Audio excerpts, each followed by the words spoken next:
In the idyllic village of St. Mary Mead, a brutal murder shatters the peace of Rose Cottage. Thomas Reed, the quiet gardener, lies dead among his roses, a pruning knife in his chest. Miss Jane Marple, with her sharp eyes and gentle demeanor, unravels a web of secrets, blackmail, stolen jewels, and a shadowy past from Devon. As whispers of a stranger and hidden motives surface, Miss Marple sets a cunning trap, exposing a killer hiding in plain sight. Will the truth bloom or remain buried in the garden's shadows? Dive into a classic mystery where every petal hides a clue. Chapter 1. The Invitation. In the tranquil village of St. Mary Mead, where the rhythm of life followed the gentle sway of seasons and the predictable habits of its inhabitants, Miss Jane Marple sat by her parlor window, her knitting needles moving with the quiet precision of a metronome. The late summer light filtered through the lace curtains, casting delicate patterns across the polished oak table where a cup of tea, now cooling, rested beside a neatly folded copy of the Times. The village beyond her window was a tableau of familiar routines. The milkman's cart rattled past, its bottles clinking. Mrs. Price from the bakery hurried along with a basket of fresh loaves, and young Tommy Pierce, notorious for his pranks, darted across the lane, pursued by the indignant shouts of the greengrocer. Miss Marple's pale blue eyes, sharp despite her advancing years, missed none of it. She had long ago learned that the smallest taser glance, a hesitation, a misplaced word could unravel the most tangled of human affairs. Her knitting, a pale pink shawl destined for a distant niece, progressed steadily, though her attention was only half on the task. The other half was attuned to the subtle pulse of St. Mary Mead, a village that, for all its outward calm, harbored undercurrents of ambition, envy, and secrets. Miss Marple's mind, as nimble as her fingers, sifted through the day's observations. The vicar's unusually brisk stride at matins, suggesting some private worry. The new curtains at the post office, a sign of Mrs. Baker's unexpected prosperity, and the curious absence of Clara Dunn, the young housemaid from Rose Cottage, at the morning market, where she was usually a punctual presence. These fragments, seemingly unconnected, were the threads Miss Marple wove into patterns that often revealed truths others overlooked. The arrival of the postman, Mr. Jenkins, interrupted her reverie. His bicycle squeaked as he pedaled up the lane, his satchel bulging with the day's deliveries. Miss Marple set her knitting aside and rose, her movements deliberate but spry, to meet him at the door. "Good morning, Miss Marple," he said, tipping his cap with a cheerful grin. "A fine day, isn't it? Got a letter for you here, from Rose Cottage, no less." He handed her a cream-colored envelope, its surface embossed with a faint floral pattern, and cycled off with a wave. Miss Marple returned to her chair, adjusting her spectacles to examine the envelope. The handwriting was elegant, almost too precise, as if the writer had taken great care to mask any tremor of emotion. It was addressed in the hand of Mrs. Eleanor Pritchard, a widow who had taken up residence at Rose Cottage 2 years prior, after the death of her husband, a retired colonel. Eleanor was not a native of St. Mary Mead, and her arrival had sparked mild curiosity among the villagers, who were always eager to dissect newcomers. She was a woman of refined manners and moderate wealth, her life marked by a quiet dignity that bordered on reserve.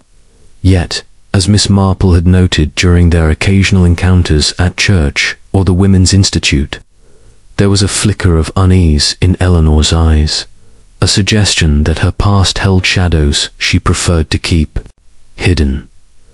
Breaking the wax seal, Miss Marple unfolded the letter and read, "My dear Miss Marple, I hope this finds you well. I would be most grateful if you could join me for tea tomorrow afternoon at Rose Cottage at 3 o'clock. There is a matter of some delicacy I wish to discuss, and your wisdom, so often praised in the village, would be a great comfort. I trust you will forgive the vagueness of this request, but I find myself in need of a discerning ear. Do come if you are able. Yours sincerely, Eleanor Pritchard." Miss Marple's eyebrows lifted slightly. The phrase "a matter of some delicacy" was intriguing, not least because Eleanor was not given to theatrics. In St. Mary Mead, such phrases often cloaked matters of gossip or petty disputes. But Eleanor's tone suggested something weightier. Miss Marple folded the letter and placed it on the table, her mind already turning over possibilities. Was it a financial concern, perhaps related to her late husband's estate? A family matter involving her cousin, Mr. Harold Grayson, who visited Rose Cottage with increasing frequency, or something altogether more personal? She resumed her knitting, the needles clicking softly as she considered the household at Rose Cottage. Eleanor lived with a small entourage. Clara Dunn, the housemaid, a shy girl of 19, whose mother was a fixture at the village sewing circle. Miss Lydia Beaumont, a spinster of uncertain age who rented a room and was known for her sharp tongue and penchant for gardening. And, of course, the gardener, Mr. Thomas Reed, a quiet man in his 50s who had arrived in the village some years ago, claiming to be a widower from Devon. Reed was an enigma, his reticence accepted by the villagers as the natural reserve of a man who preferred plants to people. Yet Miss Marple had noticed his hands, calloused but with a faint elegance that suggested a past beyond manual labor, and the faint scent of tobacco that clung to his clothes, an expensive blend that seemed at odds with his modest means. The invitation nagged at her, not for its content, but for what it omitted. Eleanor's careful phrasing hinted at a reluctance to commit details to paper, a caution that spoke of trust or the lack thereof. Miss Marple's thoughts drifted to the village's recent undercurrents. There had been whispers of small thefts, a silver brooch missing from Mrs. Weatherby's drawing room, a gold locket vanished from the vicarage. The incidents were minor, easily dismissed as carelessness. But Miss Marple knew that small crimes often foreshadowed larger ones. Could a matter of delicacy be connected? She shook her head, chiding herself for speculating without evidence. Still, the letter was a pebble dropped into the still pond of her mind, its ripples spreading outward. The following morning, Miss Marple prepared for her visit with her usual care. She chose a lavender cardigan and a simple grey skirt, her appearance, unassuming yet impeccable, a reflection of her belief that one should never underestimate the power of first impressions. She tucked the letter into her handbag, alongside a small notebook and pencil, and set out for Rose Cottage, her steps measured but purposeful. The lane to the cottage wound past the church and the village green, where children played under the watchful eyes of their mothers. The air was heavy with the scent of roses and freshly cut grass, and the distant hum of bees lent the scene an idyllic calm. Yet Miss Marple's senses were alert, noting the absence of Clara at the market stall and the unusual quiet at the post office, where Mrs. Baker seemed preoccupied, her usual chatter subdued. Rose Cottage stood at the edge of the village, its thatched roof and whitewashed walls a postcard of rural charm. The garden was its crowning glory, a riot of colour meticulously tended by Thomas Reed. Roses climbed the trellises, their petals vibrant against the green, and hollyhocks stood tall along the path. Miss Marple paused to admire a particularly fine bloom, her fingers brushing the velvety petals as she considered the gardener's skill. Reed was a man of few words, but his work spoke of patience and precision, qualities that did not always align with the rumors of his past that, according to Mrs. Baker, involved a hasty departure from Devon under a cloud of scandal. The door opened before Miss Marple could knock, revealing Clara Dunn, her cheeks flushed and her apron slightly askew. "Oh, Miss Marple, do come in," she said, her voice breathy with nervousness. "Mrs. Pritchard's expecting you." Clara's eyes darted to the side, as if checking for an unseen presence, and Miss Marple noted the faint tremor in her hands. As she took the visitor's coat, the hall was cool and dim, its walls adorned with watercolor landscapes and a single photograph of a stern-looking man in military uniform, Colonel Pritchard, no doubt. The air carried the faint scent of lavender polish, undercut by something sharper, perhaps tobacco or liniment. Eleanor Pritchard awaited in the drawing-room, a spacious chamber with chintz curtains and a low table set for tea. She rose to greet Miss Marple, her smile warm but strained. "Miss Marple, how kind of you to come," she said, her voice soft but with a tremor that betrayed her composure. Eleanor was a handsome woman in her late 50s, her silver hair swept into a neat chignon, her dress a tasteful shade of blue, yet her hands, clasped tightly in her lap, suggested a tension she could not quite conceal. "I was delighted to receive your invitation," Miss Marple replied, settling into a cushioned chair. "Your garden is quite splendid this year. Mr. Reed has outdone himself." Her tone was light, but her eyes scanned the room, noting the polished silver teapot, the delicate porcelain cups, and a small vase of roses that seemed slightly wilted, as if neglected. Eleanor's smile faltered. "Yes, Thomas is a treasure. I don't know what we'd do without him." She hesitated, then gestured to the tea tray. "Clara, will you pour, please?" The housemaid, who had lingered by the door, nodded and approached, her movements careful but unsteady. The teapot rattled slightly as she lifted it, and a drop of tea splashed onto the saucer. "Oh, I'm sorry, ma'am," Clara murmured, her face reddening. "No matter, dear," Eleanor said, but her eyes flicked to Miss Marple as if gauging her reaction. The moment passed, and the room filled with the soft clink of China tea was served. Miss Marple sipped hers, noting the faint bitterness of oversteeped leaves, and waited. Eleanor was not one to rush into confidences, and Miss Marple was content to let the silence work its magic. The door opened again, admitting to more figures. The first was Mr. Harold Grayson, Eleanor's cousin, a solicitor from London who visited St. Mary Mead with increasing regularity. He was a man of middle age, his suit impeccably tailored, but his face marked by a perpetual frown, as if life had disappointed him. "Miss Marple," he said, nodding curtly. "A pleasure, as always." His tone suggested otherwise, and Miss Marple smiled blandly, noting the ink stains on his fingers and the slight bulge of a notebook in his pocket. The second was Miss Lydia Beaumont, the tenant of Rose Cottage's upstairs room. Lydia was a tall, angular woman, her dark hair streaked with grey and pulled into a severe bun. Her eyes, sharp and assessing, lingered on Miss Marple a moment too long. "I hope we're not intruding," she said, her voice crisp with a hint of mockery.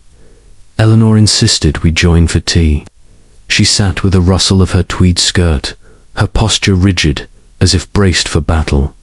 "Not at all," Miss Marple said, her tone serene. "A gathering is always more lively with company." She sipped her tea, her eyes moving from Lydia's tightly clasped hands to Harold's restless fidgeting. The room, for all its charm, felt charged with an undercurrent of unease, as if each occupant were guarding a secret. Eleanor cleared her throat. "Miss Marple, I'm so grateful you could come. I've been troubled, you see." She paused, glancing at Harold and Lydia, who both looked away. "It's a delicate matter, not easily discussed. I thought, perhaps, your experience, your insight might help." Miss Marple's needles, which she had retrieved from her bag, clicked softly. "My dear Mrs. Pritchard, I am merely an old woman who listens, but I am happy to hear you out." Her voice was gentle, but her eyes were alert. Catching the quick glance Harold shot at Lydia, and the way Clara, still hovering by the tea tray, seemed to hold her breath, Eleanor leaned forward, her voice dropping. "It's about the household. Small things have been going missing, nothing of great value, but troubling all the same. A brooch, a silver snuff box, a pair of earrings. I don't like to suspect anyone," but she trailed off, her eyes flickering to Clara, who flushed and looked down. "Accusations are dangerous without proof," Harold interjected, his tone sharp. "It could be carelessness, Eleanor. You know how things get mislaid." His fingers drummed on the arm of his chair, and Miss Marple noted the slight sheen of perspiration on his brow, despite the cool room. Lydia snorted. "Carelessness, indeed. People are quick to lose what they don't value." Her words were pointed, and Eleanor flinched as if struck. Miss Marple's needles paused, her mind cataloguing the exchange. Lydia's hostility was not new. She had a reputation for biting remarks, but there was a personal edge to her tone, as if the thefts touched a deeper grievance. Clara, silent until now, spoke up, her voice trembling. "I'd never take anything. Ma'am, I swear it." Her eyes were wide, almost pleading, and Miss Marple noticed the faint bulge in her apron pocket, as if she carried something heavy. A handkerchief, perhaps, or something less innocent. "Of course, Clara," Eleanor said, quickly, but her smile was strained. "No one is accusing you." The words hung in the air, contradicted by the tension in her posture. Miss Marple sipped her tea, her expression one of mild concern. "It's curious how small losses can unsettle a household," she said. "In my experience, such matters often resolve themselves when one looks closely at the habits of those involved. People are creatures of pattern, after all." Her tone was light, but her eyes moved from face to face, noting Clara's quick intake of breath, Harold's tightened jaw, and Lydia's sudden interest in the wilted roses on the table. Before Eleanor could respond, a piercing scream shattered the quiet. It came from the garden, sharp and raw, cutting through the room like a blade. Clara dropped the teapot, which clattered onto the tray, spilling tea across the cloth. "Oh Lord," she gasped, her hands flying to her mouth. Eleanor stood, her face pale, and Harold muttered something under his breath, already moving toward the door. Miss Marple set her tea down calmly, her heart quickening but her demeanor unchanged. "Perhaps we should see what's happened," she said, rising with a grace that belied her years. The group hurried into the hall, Clara trailing behind, her apron now clutched tightly in her hands. The garden was bathed in golden light, the roses glowing against the green. But the beauty was marred by the sight of Thomas Reed, the gardener, lying sprawled among the flower beds, his eyes staring blankly at the sky. A pruning knife, its blade stained red, protruded from his chest. Clara let out a choked sob, and Eleanor gripped Miss Marple's arm, her breath coming in short gasps. Harold swore softly, and Lydia, for once, was silent, her sharp eyes fixed on the body. Miss Marple stepped closer, her gaze taking in the scene, the undisturbed soil around Reed, the knife's angle, the faint smear of blood on a nearby rose. "Poor man," she murmured, but her mind was already at work, noting the absence of footprints, the odd tilt of Reed's hat still perched on his head, and the faint scent of tobacco that lingered in the air, stronger now than ever. "Someone must fetch the police," Harold said, his voice unsteady. "This is monstrous." "Yes," Miss Marple agreed, her tone gentle but her eyes keen. "And we must be careful not to disturb anything. The truth, you see, is often in the details." She glanced at Clara, who was trembling, her hands still clutching her apron, and at Lydia, whose expression was unreadable but whose fingers twitched, as if longing to act. The ripples in the pond had become a storm, and Miss Marple knew that. The truth, whatever it was, lay hidden in the patterns she had yet to unravel. Chapter 2. The scene at Rose Cottage, the garden of Rose Cottage. Moments ago, a haven of pastoral beauty, now lay under a pall of dread. Thomas Reed's body sprawled among the roses, the pruning knife protruding from his chest like a grim sentinel. The late afternoon sun bathed the scene in a golden glow, but the warmth did nothing to soften the horror. Miss Jane Marple stood a few paces from the body, her lavender cardigan a quiet contrast to the vivid scarlet of the blood that stained the earth. Her face bore the serene concern of a kindly old lady, but her pale blue eyes were sharp, scanning the scene with a clarity that belied her unassuming demeanor. The household d'Eleanor Pritchard, Harold Grayson, Lydia Beaumont, and Clara Dunn stood frozen, their expressions a tableau of shock, grief, and something less easily named. The air carried the heavy scent of roses, now tainted by the metallic tang of blood and a faint, lingering trace of expensive tobacco that Miss Marple's keen senses detected once more. Eleanor Pritchard, her hands clasped so tightly her knuckles gleamed white, broke the silence. "Oh, Thomas," she whispered, her voice quivering. "Who could do such a thing?" Her silver hair had slipped from its neat chignon, and her blue dress, so carefully chosen for the tea, seemed garish against the grim scene. Miss Marple noted the genuine anguish in Eleanor's eyes, but also the fleeting glance she cast toward Clara, who stood trembling at the group's edge, her apron twisted in her hands. Harold Grayson, the solicitor, cleared his throat, his habitual frown deepening. "This is monstrous," he said, his voice sharp but unsteady. "We mustn't touch anything until the police arrive. It's their affair now." His ink-stained fingers fidgeted with his tie, and Miss Marple observed the slight sheen of perspiration on his brow, despite the cool breeze. Harold's frequent visits to Rose Cottage had not gone unnoticed in St. Mary Mead, and Miss Marple wondered what drew him so often to his cousin's side business, family duty, or something less innocent. Lydia Beaumont stood apart, her tall, angular frame rigid, her dark eyes fixed on the body with an intensity that bordered on clinical. "A pruning knife," she remarked, her voice low and edged with something akin to disdain. "How very appropriate for a gardener." The words were cold, almost mocking, and Clara flinched as if struck.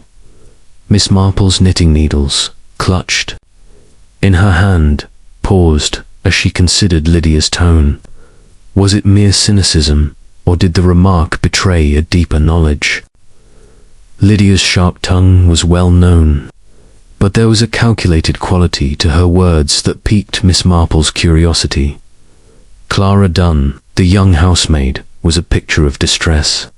Her face was ashen, her brown eyes wide with horror, and Her hands wrung her apron with such force that the fabric seemed ready to tear. "I found him," she stammered, her voice barely above a whisper. "I was bringing biscuits for Mrs. Pritchard, and there he was, just lying there." Her voice broke, and a sob escaped her. Miss Marple's gaze lingered on the girl's apron, where the faint bulge she had noticed earlier seemed more pronounced, as if something heavy weighed down the pocket. A handkerchief, perhaps, or something more significant.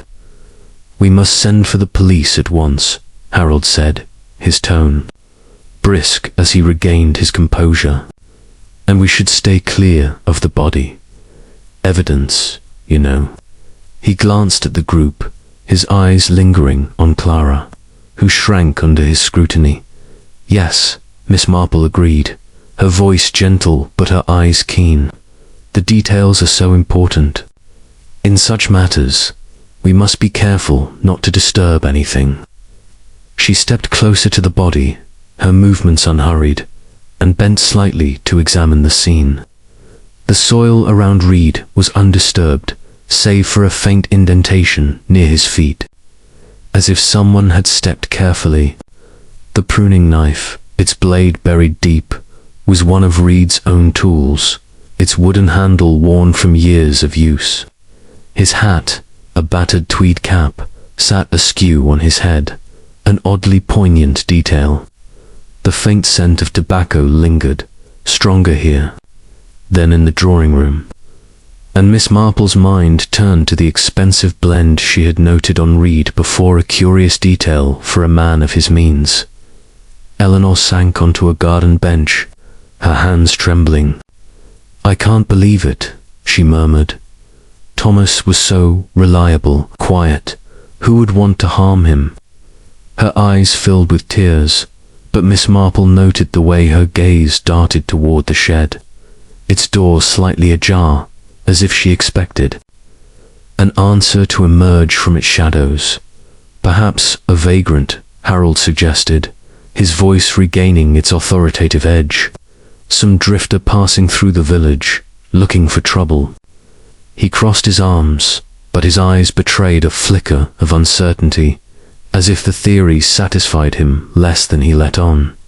Lydia snorted, a sharp, derisive sound. "A vagrant with a grudge against a gardener. Really, Harold, you'll have to do better than that." Her tone was biting, and Harold's face reddened. Miss Marple's needles clicked softly as she watched the exchange, noting the undercurrent of hostility between the two. Lydia's scorn seemed personal, as if rooted in more than mere disagreement. Clara, still clutching her apron, spoke up, her voice quaking. He had an argument, you know, at the pub a few nights ago, with a stranger." Her words tumbled out, and she flushed, as if regretting the revelation. "I heard about it from Tommy Pierce. Said the man was in a dark coat, angry like t." Miss Marple's eyes sharpened, though her expression remained mild. "An argument, you say?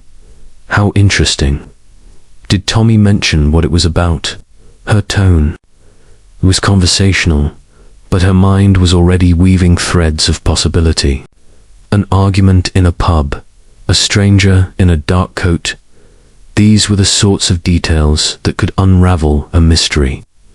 If one knew where to look. Clara shook her head, her eyes downcast. "No, miss, just that it was heated, and the man left in a huff." She glanced nervously at Eleanor, who nodded encouragingly, though her own expression was strained. "We'll need to inform the police of that," Harold said, his tone businesslike. "It's a lead, at least." He pulled a notebook from his pocket and began jotting notes, his hand steady now, as if the act of writing restored his sense of control. Miss Marple moved closer to the body, her eyes scanning the ground. A single rose petal, crushed and smeared with blood, lay near Reed's hand. She bent to retrieve it, careful not to disturb the scene, and tucked it into her handkerchief. The petal was from a deep red rose, one of the finest in the garden, and its presence suggested something or someone had brushed against the bush in the struggle. She glanced at the shed again, noting the scratches on the lock, fresh and jagged, as if it had been forced recently. The door hung slightly open, revealing a sliver of darkness within. "Clara," Miss Marple said gently, turning to the housemaid. "Did Mr. Reed keep his tools locked away, or were they easily accessible?" Her tone was casual, but her eyes were intent, watching the girl's reaction. Clara hesitated, her fingers tightening on her apron. He kept the shed locked, Ms. Always said it was to keep the tools safe, but he had the key with him, usually." Her voice faltered, and she glanced at the body, her eyes filling with tears. "Curious," Miss Marple murmured, her needles clicking again. A locked shed, yet the knife was here. She did not press the girl further, but her mind catalogued the detail: a locked shed, a forced lock, and a knife that belonged to the victim. Someone had planned this, or acted in a moment of desperate opportunity. Eleanor rose from the bench, her composure fraying. "I can't stay here," she said, her voice breaking. "It's too dreadful. Miss Marple, will you come inside? I need to sit." Her hands trembled, and Miss Marple took her arm, offering a reassuring pat.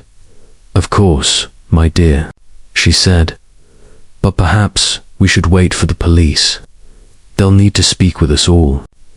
She guided Eleanor toward the house, casting a glance at the others. Harold was still writing in his notebook, his brow furrowed. Lydia stood motionless, her eyes fixed on the shed now, her expression unreadable.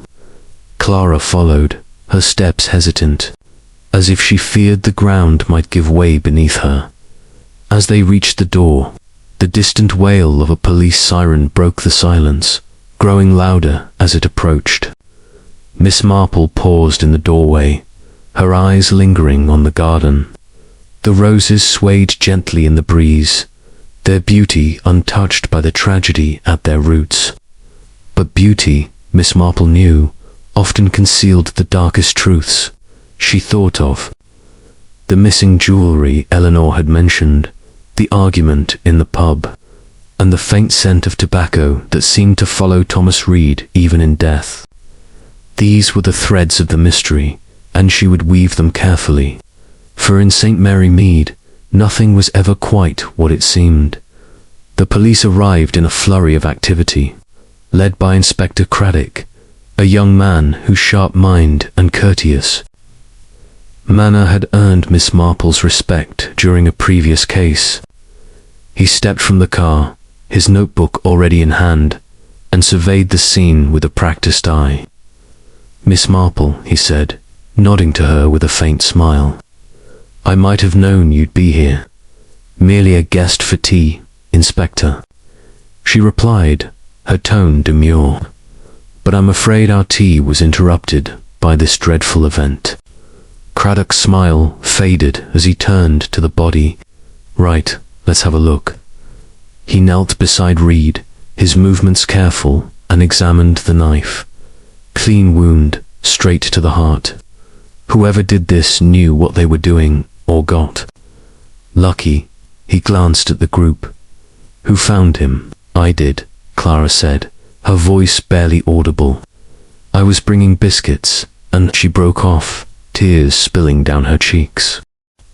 Craddock nodded, his expression softening. "All right, Miss Dunn, we'll need a statement from you, but take your time." He turned to his constable, issuing quiet orders to secure the scene and fetch the coroner. Then he faced the group. "I'll need to speak with each of you. Mrs. Pritchard, may we use a room in the house?" "Of course," Eleanor said, her voice faint. "The drawing room will do." She led the way inside, her steps unsteady, and Miss Marple followed, her mind already sifting through the morning's events. The drawing room was as they had left it, the tea tray still scattered with spilled tea and biscuits, Eleanor sank into a chair, her hands trembling as she reached for a handkerchief. Harold stood by the window, his notebook now tucked away, his eyes fixed on the garden. Lydia sat stiffly, her hands folded in her lap, her gaze distant. Clara hovered near the door, her apron still clutched tightly, and Miss Marple noted the way her eyes darted toward the garden, as if she expected Reed to rise and walk through the door. Craddock began with Eleanor, his questions gentle but precise. "Mrs. Pritchard, can you tell me about Mr. Reed? How long had he worked for you?"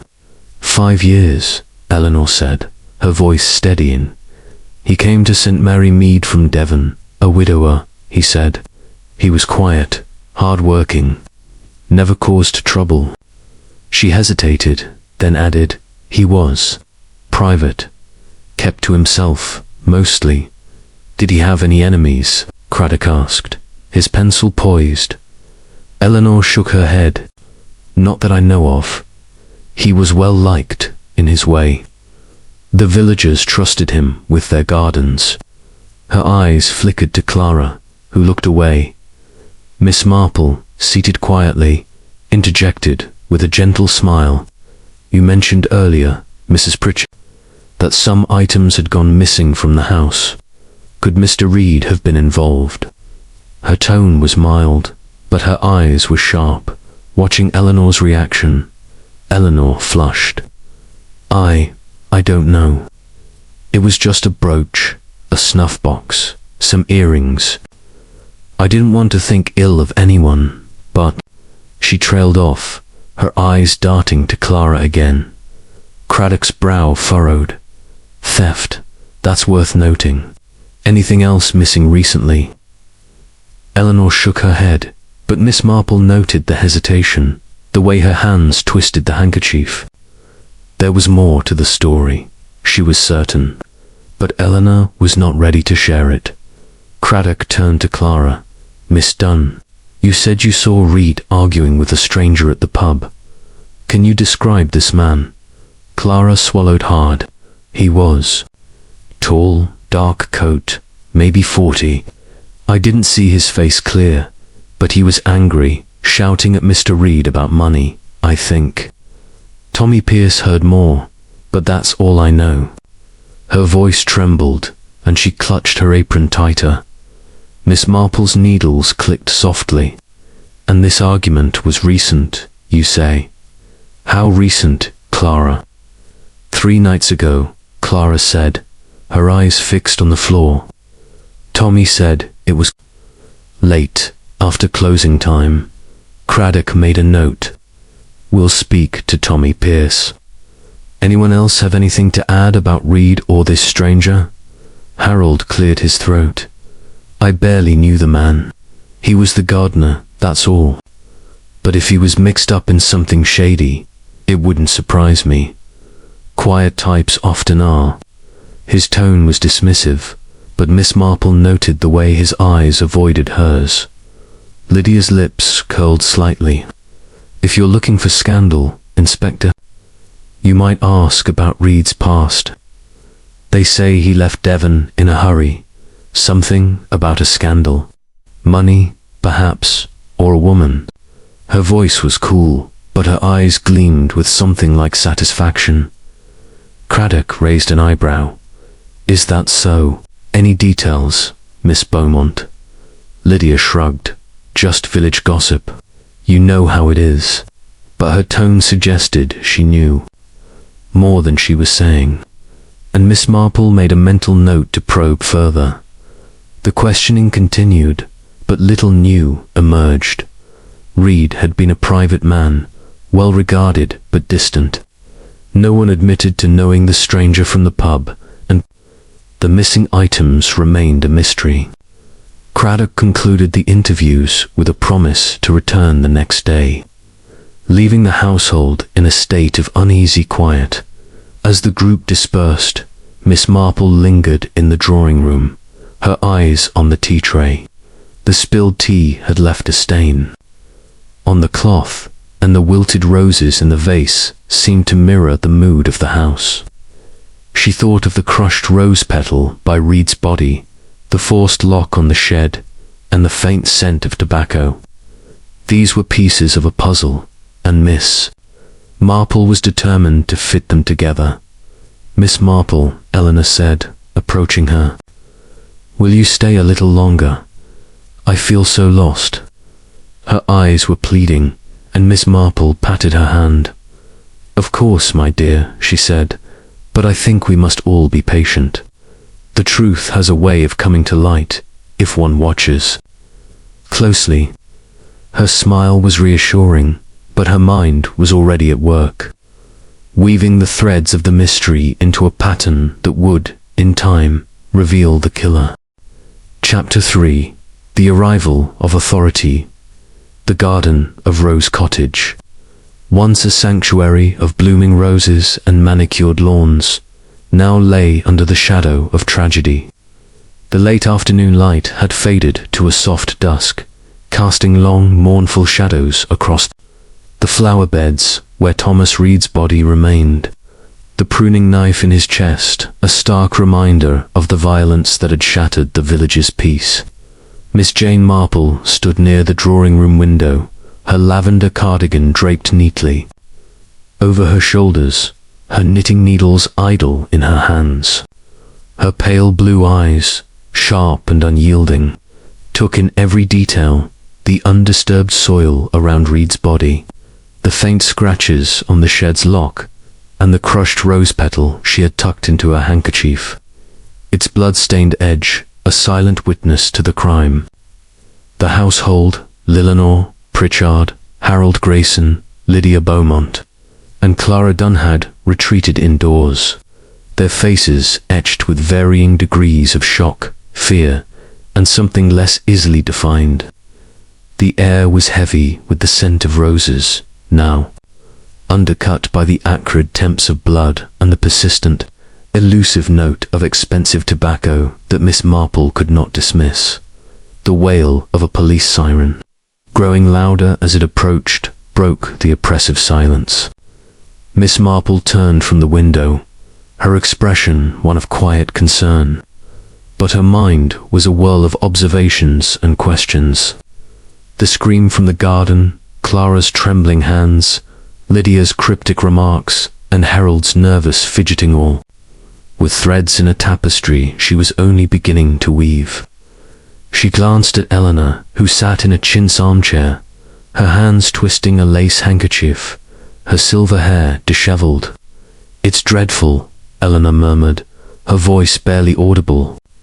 "Poor Thomas. I can't believe he's gone." Miss Marple patted her hand gently.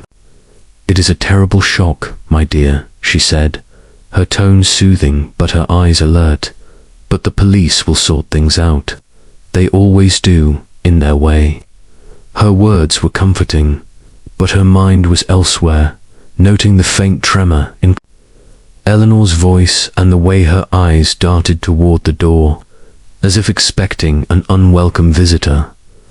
The door opened, admitting Inspector Craddock, a young man whose sharp intellect and courteous demeanor had earned Miss Marple's respect during a previous case in St. Mary Mead.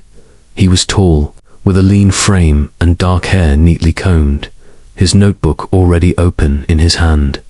Behind him came Constable Harris, a local lad whose earnestness was matched only by his inexperience, and Dr. Haydock, the village physician, who carried a black medical bag and a grim expression.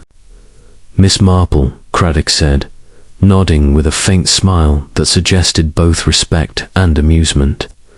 "I should have known you'd be at the heart of things." "Merely a guest for tea, Inspector," Miss Marple replied, her voice demure. "I'm afraid our afternoon was rather rudely interrupted." She gestured toward the garden, where Reed's body lay under the watchful eye of a second constable. Craddock's smile faded as he turned to the scene. "Right, let's have a look," he said, striding toward the body with a brisk efficiency. He knelt beside Reed, his movements careful and examined the pruning knife. Single wound, straight to the heart, he said, almost to himself. No signs of a struggle, from what I can see. The knife's one of his own, I take it. He glanced at Eleanor, who nodded faintly. It's from the shed, she said, her voice trembling. He always kept his tools there. Locked, usually. Her eyes flickered to Clara, who stood near the tea tray, her face pale and her hands still clutching her apron. Craddock made a note, his pencil scratching softly.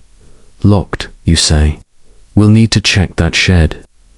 Harris, take a look, but don't touch anything yet.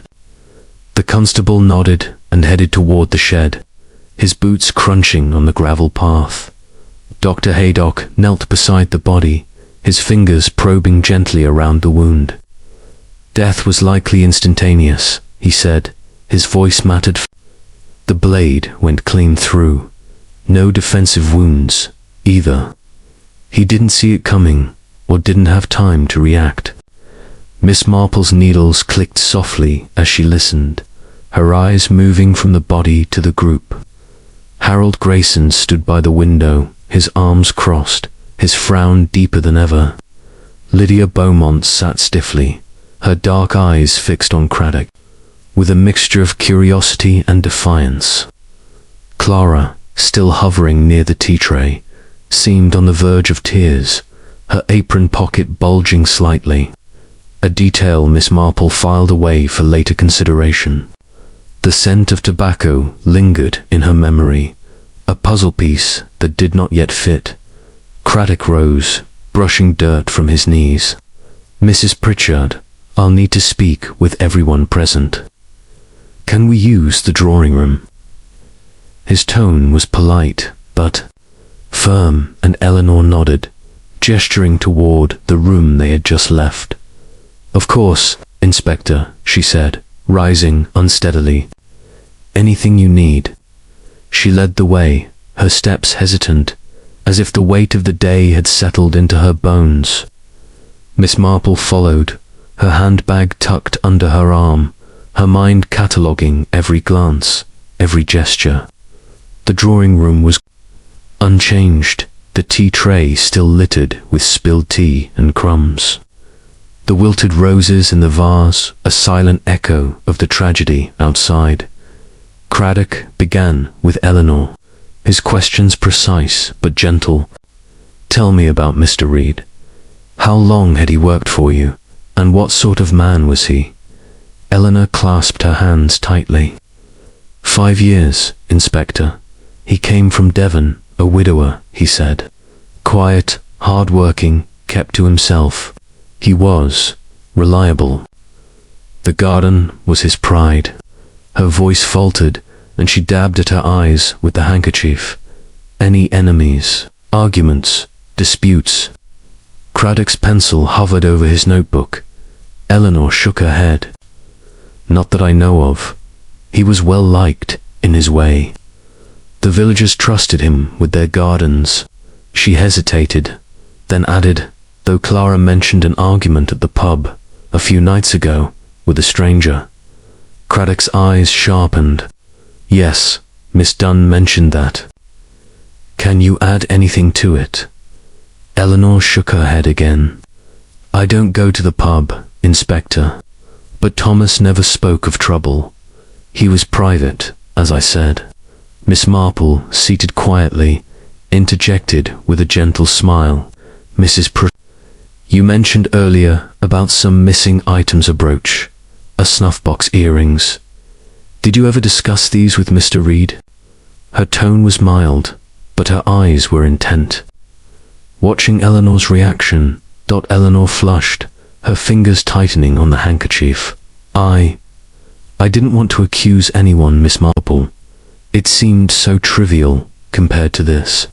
She gestured vaguely toward the garden. But no, I never spoke to Thomas about it. I thought perhaps I'd misplaced them. Craddock made a note. Theft could be relevant. We'll look into it. Miss Dunn, let's hear your account. You found the body. me exactly what happened." Clara stepped forward, her face pale and her voice trembling. "I was bringing biscuits for Mrs. Pritchard, like she asked. I went to the garden to fetch some fresh mint for the tea, and there he was, lying among the roses. I screamed, and everyone came running." Her eyes filled with tears, and she clutched her apron tighter, the bulge in her pocket more noticeable now. Craddock nodded, his expression softening. "Did you see anyone else in the garden? Hear anything unusual?" Clara shook her head. "No, sir. It was quiet, just the birds and the wind. I didn't see anyone." Her voice broke, and she looked away, her hands trembling. Miss Marple's needles clicked softly. "Clara, dear, you mentioned the argument at the pub. You said Tommy Pierce overheard it. Did he say anything more about this stranger?" Her tone was kind, but her eyes were sharp, noting the girl's hesitation. Clara swallowed hard. "Just that he was tall, in a dark coat, maybe 40, shouting about money," Tommy said. "I didn't hear it myself, just what Tommy told me." She glanced at Eleanor, as if seeking approval, and Miss Marple noted the quick exchange of looks. Turned to Harold. "Mr. Grayson, you're a frequent visitor here. What can you tell me about Reed?" Harold's frown deepened, and he adjusted his tie again. "Very little, Inspector. He was the gardener, that's all. Kept the place tidy. I didn't have much to do with him." His tone was dismissive, but his eyes darted toward Lydia, who sat silently, her expression unreadable. "And you, Miss Beaumont?" Craddock asked, turning to her. "Anything to add?" Lydia's lips curled slightly, a faint smirk that did not reach her eyes. "As I said before, Reed was a private man. Some said he left Devon under a cloud money trouble, perhaps, or a woman, village gossip of course, but there's often a grain of truth in it." Her voice was cool, almost amused, and Miss Marple noted the way her hands remained still, as if she were deliberately controlling her reactions. Craddock raised an eyebrow. "Gossip can be useful, Miss Beaumont. Any specifics?" Lydia shrugged. "Nothing concrete. Ask at the pub, if you like. They'll have stories aplenty." Her tone suggested she cared little for the outcome, but her eyes flickered toward the garden, where Constable Harris was examining the shed. The interviews continued, but little new emerged. Reed had been a man of few words, his past a mystery to most. The stranger at the pub remained a shadowy figure, and the missing items, Elena's brooch, snuff box, and earrings, hung over the conversation like a persistent fog. Craddock concluded the session with a promise to return the next morning, after the coroner had examined the body and the shed had been thoroughly searched. As the police prepared to leave, Miss Marple lingered in the drawing room, her eyes on the tea tray. The spilled tea had dried into a dark stain, and the wilted roses in the vase seemed to droop further, as if mourning the loss of their caretaker. She thought of the crushed petal by Reed's body, the forced lock on the shed, and the scent of tobacco that seemed to follow him even in death. These were the pieces of a puzzle, and she was determined to fit them together. "Miss Marple," Eleanor said, approaching her with a trembling smile. "Will you stay a little longer? I feel so helpless." Her eyes were pleading, and Miss Marple patted her hand. "Of course, my dear," she said, "but we must trust the police to do their work. And perhaps," she added, her voice gentle, but her eyes keen, "we must also trust that the truth will come to light in its own time." She smiled, but her mind was already turning over the details. Clara's apron, Lydia's cryptic remarks, Harold's nervous energy, and the faint, persistent scent of tobacco. In St. Mary Mead, she knew secrets had a way of surfacing, if one only knew where to look. Chapter 4. The village whispers. The evening had settled over St. Mary Mead like a soft grey shawl, the last rays of dusk fading into a sky pricked with early stars. The village, usually alive with the gentle hum of evening routine's children, called in from play, the clatter of teacups, the murmur of neighbours exchanging pleasantries, now buzzed with a different energy, one of hushed voices and sidelong glances. The murder of Thomas Reed at Rose Cottage had sent ripples through the community, stirring the kind of curiosity that was both eager and fearful. Miss Jane Marple, her lavender cardigan buttoned against the evening chill, walked slowly down the lane from Rose Cottage, her handbag tucked under her arm and her knitting needles silent for the moment.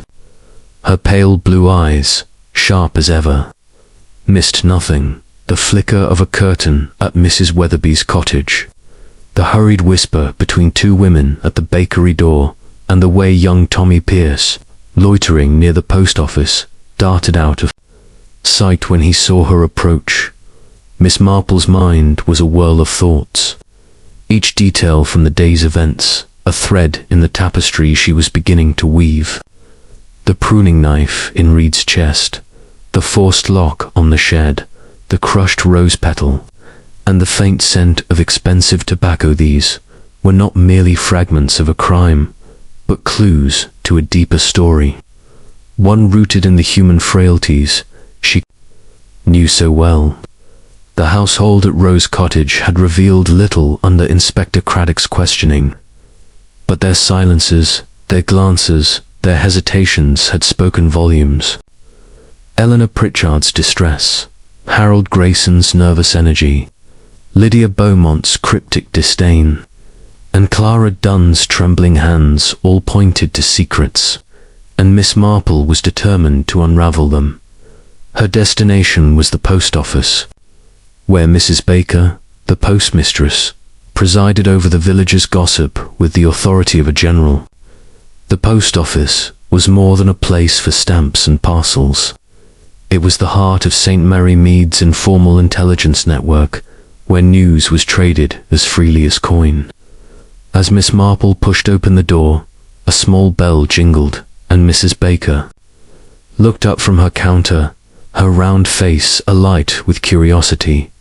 "Miss Marple," she exclaimed, her voice a mixture of sympathy and eagerness. "What a dreadful business at Rose Cottage. Poor Mr. Reed, stabbed like that, and in broad daylight. Have you heard anything new?" Miss Marple smiled, her expression one of mild concern. "Only what everyone has heard, Mrs. Baker," she said, setting her handbag on the counter. "It's a terrible shock, isn't it? I was there for tea when it happened. Poor Mrs. Pritchard is quite beside herself."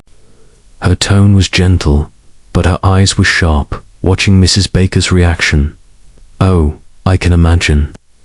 Mrs. Baker leaned forward, her voice dropping to a conspiratorial whisper. "They say he was found with his own knife in his chest, right among the roses, and Clara Dunn screaming, fit to wake the dead. My cousin's boy, Tommy, was near the cottage when it happened, heard the scream clear across the lane." She paused, her eyes gleaming. "Mind you, there's talk about Reed. You know, not everyone thought him the quiet gardener he made out to be." Miss Marple's needles, retrieved from her bag, began to click softly. "Is that so?" she said, her tone encouraging.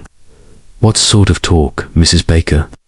She knew the value of gossip, not for its truth, but for the kernels of fact it often concealed.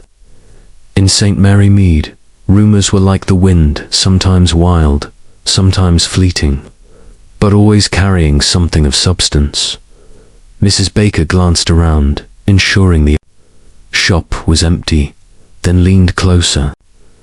"Well, they say he came from Devon 5 years ago, after his wife died. An accident, he called it, But there's whispers it wasn't so simple. Some say she took her own life, and others, well, they say Reed was mixed up in something shady before he came here. Money trouble, perhaps, or worse. She lowered her voice further. Mrs. Weatherby swears she saw him at the pub once, talking to a rough sort of man, all secretive-like. And then there's the business with the missing things at Rose Cottage. A brooch, wasn't it? And a snuff-box. Miss Marple nodded, her expression unchanged, but her mind alert. Mrs. Pritchard did mention some losses, she said. Nothing of great value, but troubling all the same. Did anyone think Mr. Reed might be involved? Her question was casual, but her eyes watched Mrs. Baker closely, noting the slight purse of her lips. Oh, no one said it outright, Mrs. Baker replied, her tone cautious. But you know how people talk. He was always so private, kept to his garden and his shed. And that shed locked tighter than a bank vault, my husband says. Why would a gardener need such a lock, unless he had something to hide? She shook her head, her curiosity undimmed. Mind you, Clara Dunn's been acting odd lately, too. My sister saw her walking late at night, down by the river. Not the sort of thing a respectable girl does, is it? Miss Marple's needles paused. Late at night, you say? How curious. Her voice was mild, but her mind was racing. Clara's nervous demeanor, the bulge in her apron pocket, and now this hint of nocturnal wanderings, each detail added to the puzzle. Did your sister say if Clara was alone? Mrs. Baker shrugged. Didn't see anyone with her, but it was dark. Could have been meeting someone, I suppose. Young girls get ideas, don't they? She sighed, then brightened. Oh, and there's that stranger at the pub, the one Reed argued with. Tommy said he was a tall fellow, dark coat, city type, shouting about money, or so Tommy claims. Mind you, Tommy's not above embellishing, but there's no smoke without fire, is there? Miss Marple smiled faintly. Indeed, Mrs. Baker, gossip, often has a grain of truth, if one knows how to sift it. She purchased a few stamps, more to keep the conversation flowing than out of need, and tucked them into her handbag. I must be off, but do let me know if you hear anything more. It's such a sad business. Mrs. Baker nodded eagerly. Oh, I will, Miss Marple. You take care now. It's not safe, with a murderer about. Her words were dramatic, but her eyes sparkled with the thrill of it all. Miss Marple stepped back into the evening air, her mind turning over Mrs. Baker's revelations. Reed's past in Devon, the whispers of scandal, the locked shed, Clara's late-night walks, and the stranger.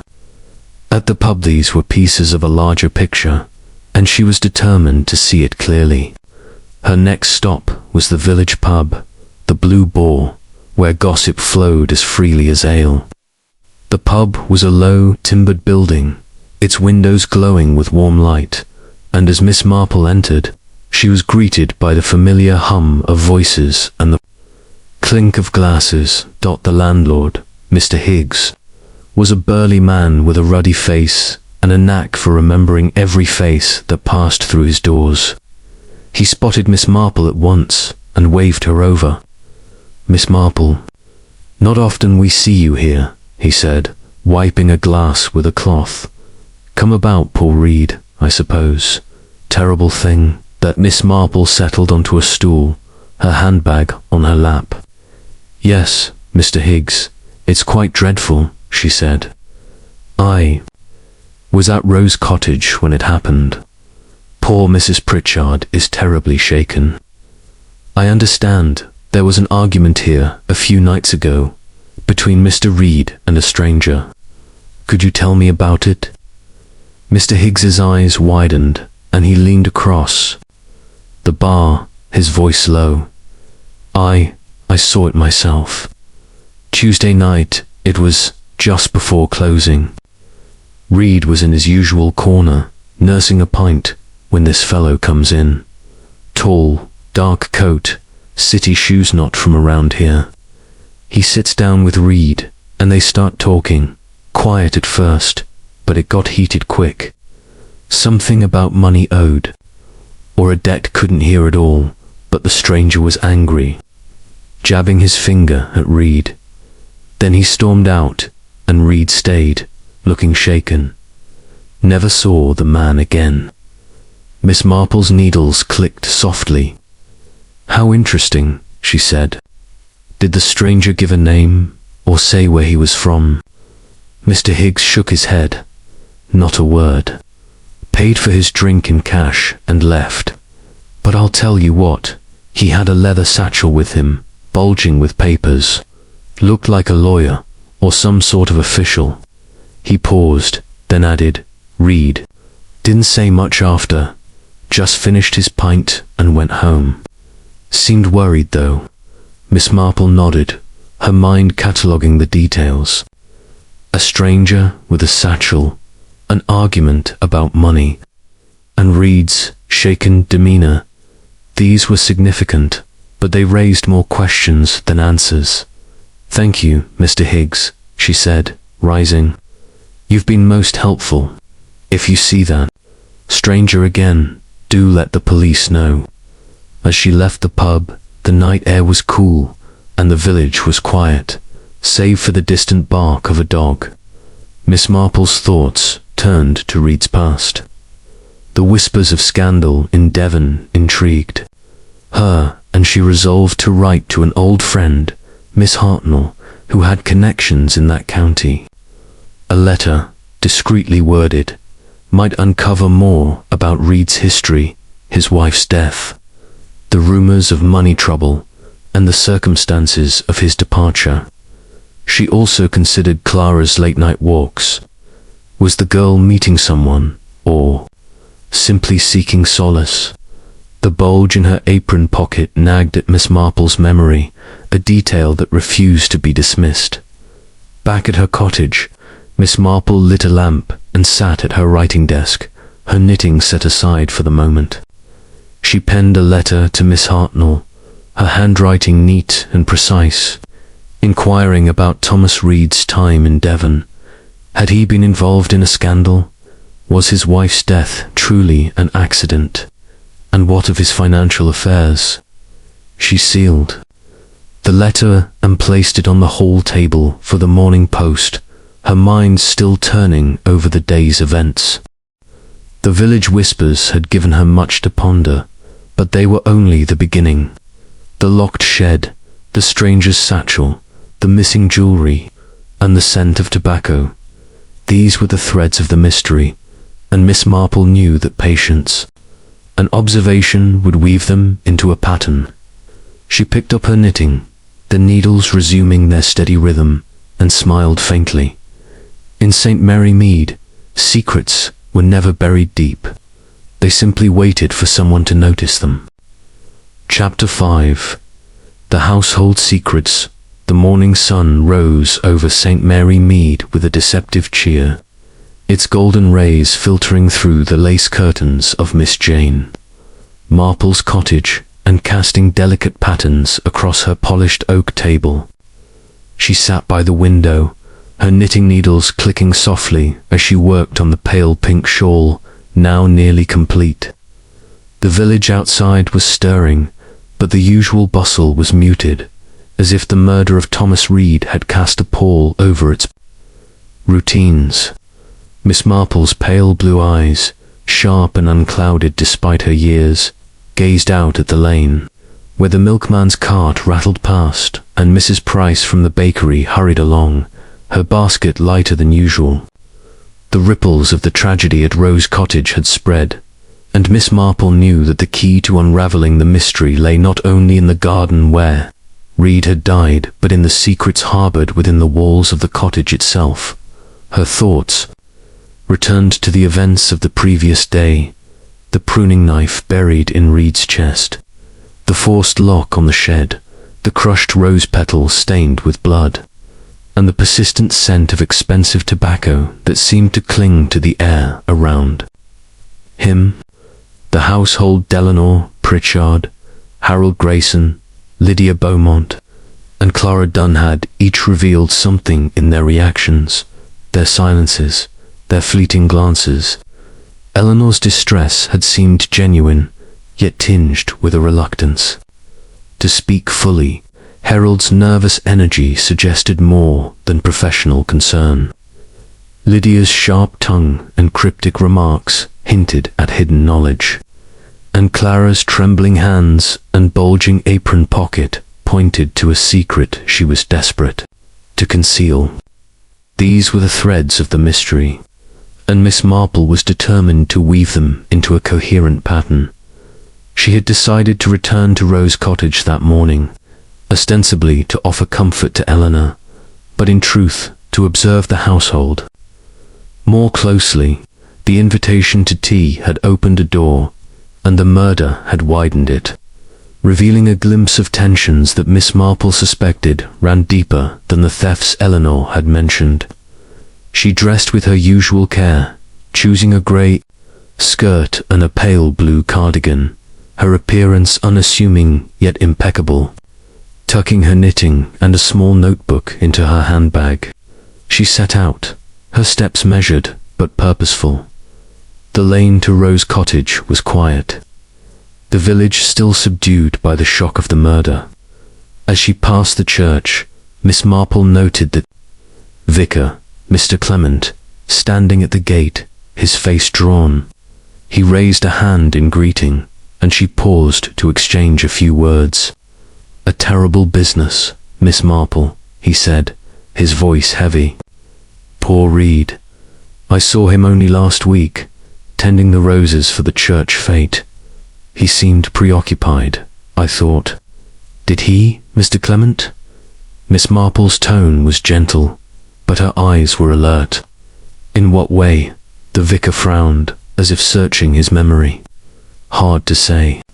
He was quieter than usual, kept looking over his shoulder, as if expecting someone. I thought it odd, but he brushed it off when I asked. He shook his head, and now this. The village won't rest easy until it's solved." Miss Marple nodded, filing the vicar's observation away. "Indeed. But the truth has a way of coming to light, if one watches closely." She smiled and continued on, her mind turning over the image of Reed, looking over his shoulder.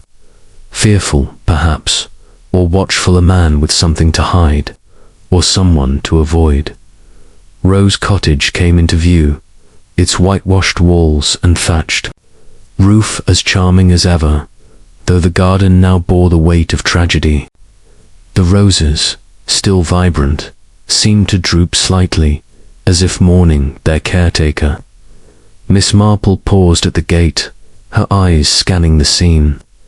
The shed door, where Constable Harris had noted the scratches, was closed but not locked, and a faint path in the grass suggested recent foot traffic. She made a mental note to examine it more closely. If opportunity allowed, Eleanor answered the door herself, her face pale but composed. "Miss Marple, how kind of you to come," she said, her voice soft but strained. "I'm afraid we're all still in shock." Her silver hair was neatly arranged today, but her hands trembled slightly as she gestured Miss Marple inside. "I thought you might need a friend," Miss Marple said, her tone warm. "It's a trying time, my dear." She followed Eleanor into the drawing room, where the tea tray had been cleared, though the faint stain of spilled tea lingered on the tablecloth. The wilted roses in the vase had been replaced with fresh ones, their scent heavy in the air. Clara was dusting the mantel, her movements jerky, her eyes red-rimmed. She started when she saw Miss Marple, her duster slipping from her hand. "Miss," she said, bending to retrieve it. "I didn't see you there." Her apron pocket, Miss Marple noted, still bulged slightly. and her hands moved to cover it as she straightened.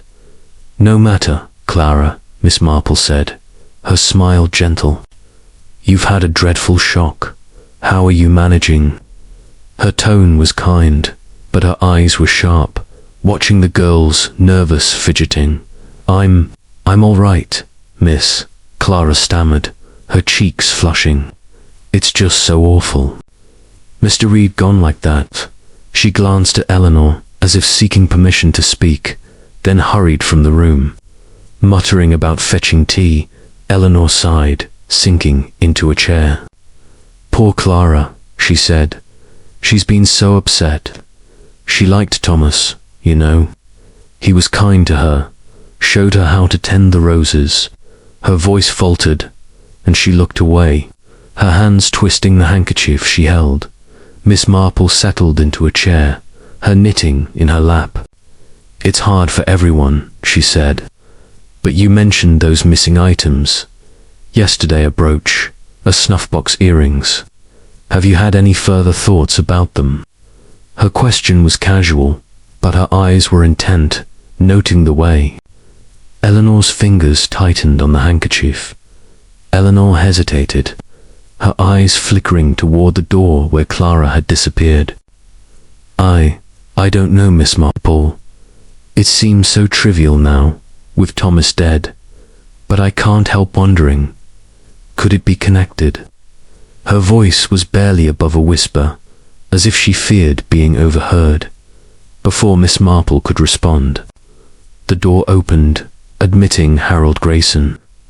He carried a briefcase, his suit as impeccable as ever, but his face was drawn, and his ink-stained fingers twitched nervously. "Miss Marple," he said, nodding curtly. "I didn't expect to see you here again." His tone was polite, but edged with irritation, as if her presence were an intrusion. "I came to offer Mrs. Pritchard some comfort," Miss Marple said, her voice serene. "It's a trying time for the household." Her eyes lingered on Harold's briefcase, noting the slight bulge that suggested more than legal papers. Harold set the briefcase down and ran a hand through his hair. "Trying, indeed. This business with Reed, it's thrown everything into disarray. I was going over some accounts with Eleanor, but now," he trailed off, his eyes darting to the garden. Miss Marple's needles clicked softly. "Accounts, Mr. Grayson? You seem to spend a great deal of time here.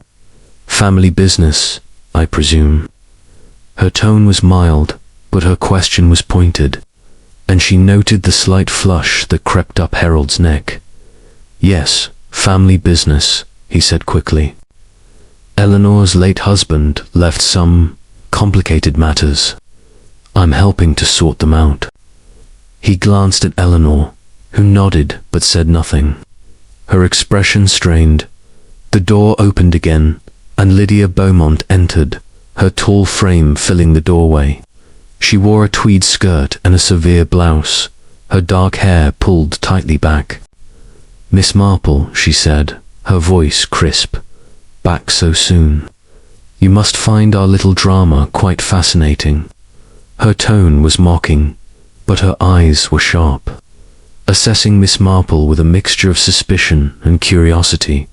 "I find human nature fascinating, Miss Beaumont," Miss Marple replied, her smile bland. "And tragedy often brings it into sharp relief." Her needles paused as she met Lydia's gaze.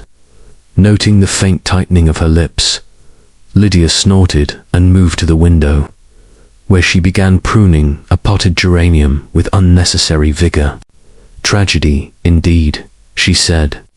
"Reed was a fool to get himself killed. Probably mixed up in something he shouldn't have been." Her words were sharp, and Miss Marple noted the way Eleanor flinched, as if the remark struck a nerve. Clara returned with a fresh tea tray, her hands steadier now, but her eyes still red. She poured with care, avoiding Miss Marple's gaze, and retreated to the corner of the room. Miss Marple sipped her tea, noting the faint bitterness of oversteeped leaves, and turned her attention to the garden visible through the window. "The roses are still lovely," she said, her tone conversational. "Mr. Reed's work, I presume. Did he ever share his secrets for keeping them so fine?" Eleanor smiled faintly. "He was very particular about them. Always in the garden or the shed, mixing his fertilizers. He kept the shed locked, you know, to protect his tools." Her voice faltered, and she looked away. Miss Marple nodded, her mind returning to the shed. "I noticed it yesterday," she said. "The lock seemed new, but there were scratches on it, as if someone had tried to force it." Her tone was casual, but her eyes moved from face to face. Noting Harold's sudden stillness, Lydia's sharp glance, and Clara's quick intake of breath.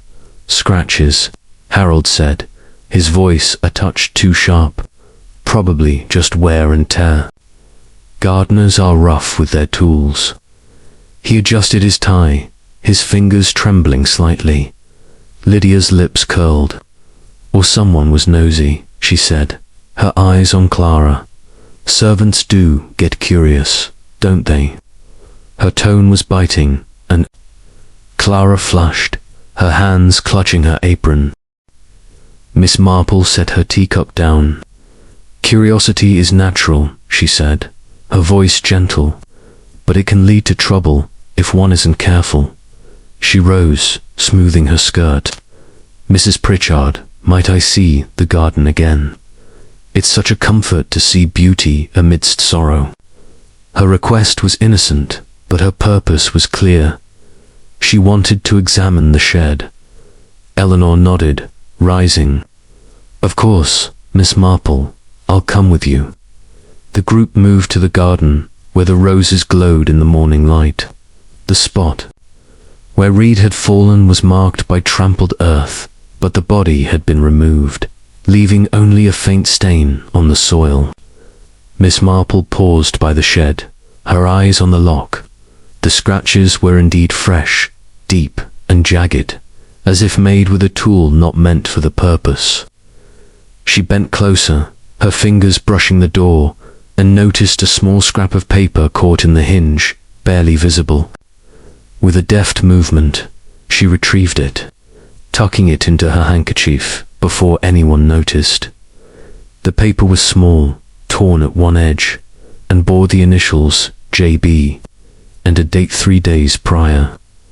Miss Marple's heart quickened, but her face remained serene. "Such a pity about Mr. Reed," she said, straightening.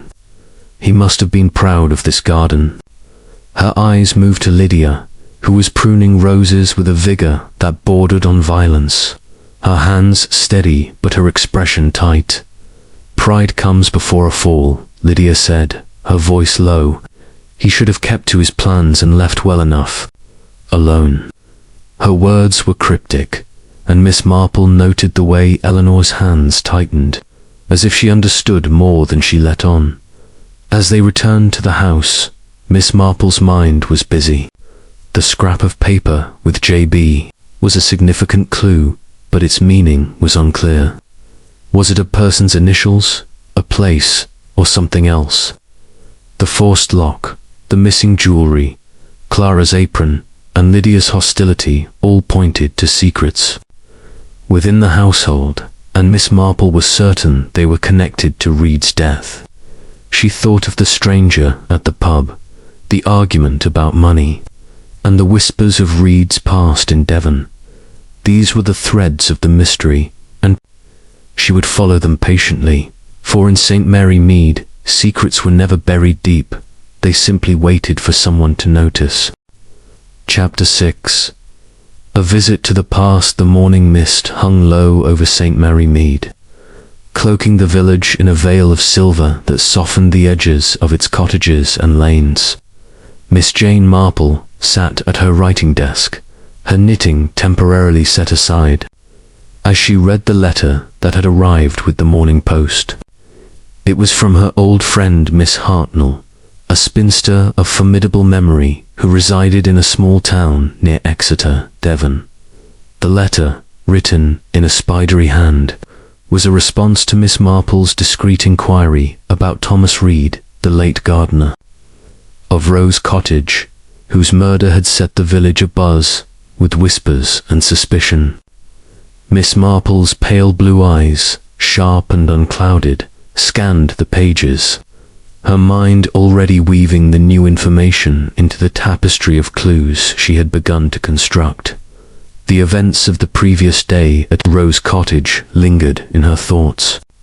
The forced lock on the shed, the scrap of paper bearing the initials J.B., the crushed rose petals stained with blood, and the persistent scent of expensive tobacco that seemed to follow Reed even in death.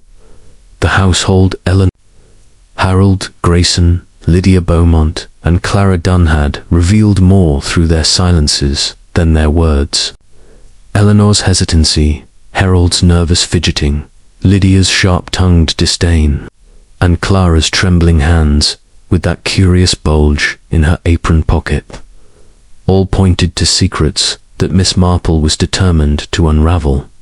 But it was Reed's past, hinted at in village gossip and now detailed in Miss Hartnell's letter, that promised to shed light on the motive behind his death. Miss Hartnell's letter was characteristically thorough, her prose laced with the righteous indignation of one who prided herself on knowing everyone's business. She wrote, "My dear Jane, your inquiry about Thomas Reed was most intriguing, and I have made discreet inquiries, as you requested. Reed was known here in Little Compton, a small town not far from Exeter, until about 5 years ago, when he left. Rather suddenly, he was a clerk at a local firm, Messrs. Barlow and Sons, a respectable establishment dealing in agricultural supplies. By all accounts, he was diligent, though reserved, with a knack for numbers that made him valuable. However, in the year before his departure, there was a scandal. It seems Reed was dismissed for suspected embezzlement, a matter of some hundreds of pounds unaccounted for in the firm's books. No charges were pressed, as the evidence was circumstantial, but the suspicion was enough to ruin his reputation. His wife, Mary Reed, died a year before his departure, in what was officially deemed an accidental fall from a cliff during a walk along the coast. But there were whispers, Jane, as there always are. Some said she took her own life, driven to despair by financial troubles, or, perhaps, by Reed himself. Others hinted at darker possibilities, though nothing was ever proven. Reed left Little Compton shortly after the inquest, selling their small cottage and vanishing without a word. I spoke to Mrs. Grayson, a cousin of your Mr. Harold Grayson, who knew the Reeds socially. She recalls Reed as a man of few words, always smoking a pipe with a distinctive tobacco, expensive, she thought, for a clerk's income. She also mentioned a brother-in-law, a man named James Barlow, who was furious with Reed after Mary's death, blaming him for her distress. Barlow left Little Compton soon after Reed, and his whereabouts are unknown. I hope this is helpful. Jane, do write if you need more, and take care in that village of yours. Sounds as though trouble has found you again. Yours sincerely, Amelia." Hartnell. Miss Marple folded the letter carefully, her mind alight with possibilities. Embezzlement, a suspicious death, an angry brother-in-law, named James Barlow, initials J.B. on the scrap of paper from the shed took on new significance. The expensive tobacco, too, matched the scent she had noted around Reed, a detail that seemed less innocent now. She tucked the letter into her handbag, alongside the scrap of paper and the blood-stained rose petal, and resumed her knitting, the needles clicking softly as she considered her next move. Reed's past was a shadow cast over the present, and she suspected it held the key to his murder. Her plan for the day was to visit Clara Dunn's mother, Mrs. Dunn, a seamstress who was a fixture at the Women's Institute and a font of village lore. Clara's nervous demeanor and late-night walks, mentioned by Mrs. Baker, suggested the girl knew more than she was saying, and Miss Marple hoped a conversation with her mother might yield insights. She dressed with her usual care, choosing a grey skirt and a lavender cardigan, her appearance unassuming yet precise, and set out for the Dunn cottage, a modest dwelling near the village green. The walk was pleasant, the mist lifting to reveal a sky of pale blue. The village was quieter than usual, the murder weighing heavily on its residents. As Miss Marple passed the post office, Mrs. Baker waved from the window, her face eager, but Miss Marple merely smiled and continued on, not wishing to be delayed by gossip. The Dunn cottage was small but tidy, its garden bursting with dahlias and marigolds. Mrs. Dunn answered the door, her round face lined with worry, her hands dusted with flour from a morning of baking. "Miss Marple, what a surprise," she said, wiping her hands on her apron. "Come in, do. I expect it's about poor Mr. Reed. Clara's been in such a state since it happened." She led Miss Marple into a cozy kitchen, where a kettle was simmering on the stove. "I thought I'd see how Clara was managing," Miss Marple said, settling into a chair. "It must be dreadful for her, finding Mr. Reed like that." Her tone was sympathetic, but her eyes were alert, noting the way Mrs. Dunn's hands trembled slightly as she poured tea. "It's been awful," Mrs. Dunn said, setting a cup before Miss Marple. "Clara's barely slept, poor lamb. She liked Mr. Reed. He was kind to her, taught her about the roses. But she's been so jumpy lately, even before this happened. I've caught her slipping out at night, down by the river. Says she needs air, but I worry she's sweet on someone, and not saying who."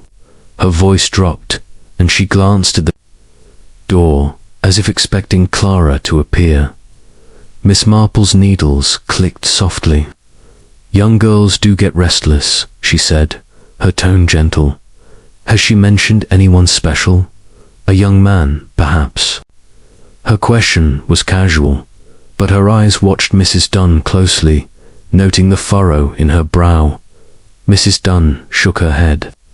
"Not a word, and that's what worries me. She's always been open with me, but lately she's been so secretive. Keeps something in her apron pocket, too, won't let me near it. I thought it might be a letter or a keepsake, but she won't say."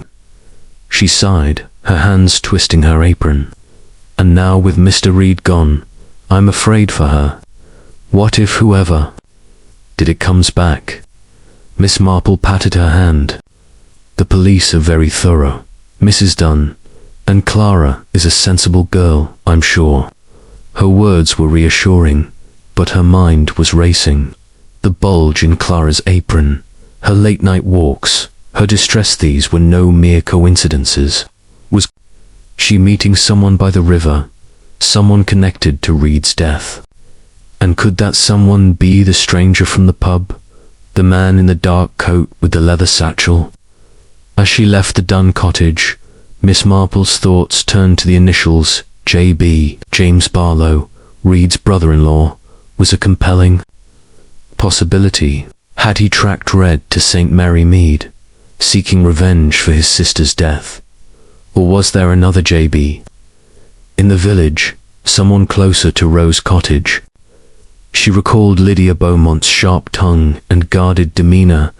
Her initials did not match, but her hostility suggested she knew more than she let on. And Harold Grayson, with his ink-stained fingers and frequent visits, was another puzzle. Was he merely sorting Eleanor's affairs, or was there a deeper connection to Reed? Miss Marple decided to return to Rose Cottage, under the guise of checking on Eleanor. The walk was short, and the village was beginning to stir with children playing on the green and the postman cycling past. Rose Cottage stood as serene as ever, its roses glowing in the sunlight, but the air felt heavy with unspoken tensions. Eleanor greeted her warmly, though her eyes were tired, and invited her into the drawing room.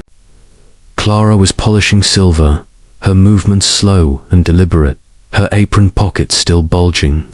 Harold was in the study, papers spread across a desk, his frown deeper than ever. Lydia was in the garden, pruning roses with a vigor that seemed almost punitive.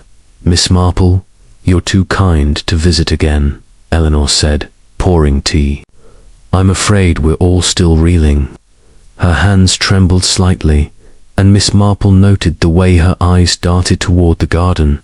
"It's a difficult time," Miss Marple said, her tone soothing, "but sometimes talking helps.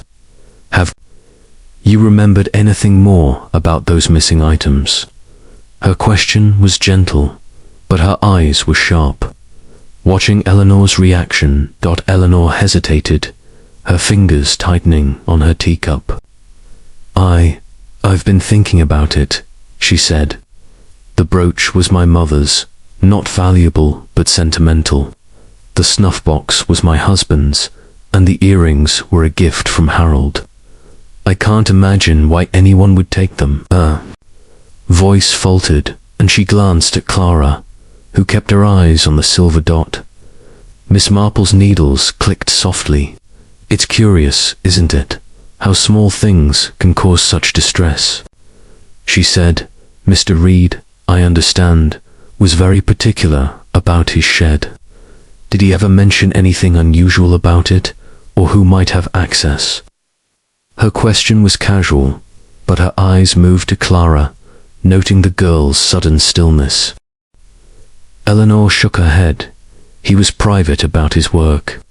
Always locked the shed, said it was to keep his tools safe."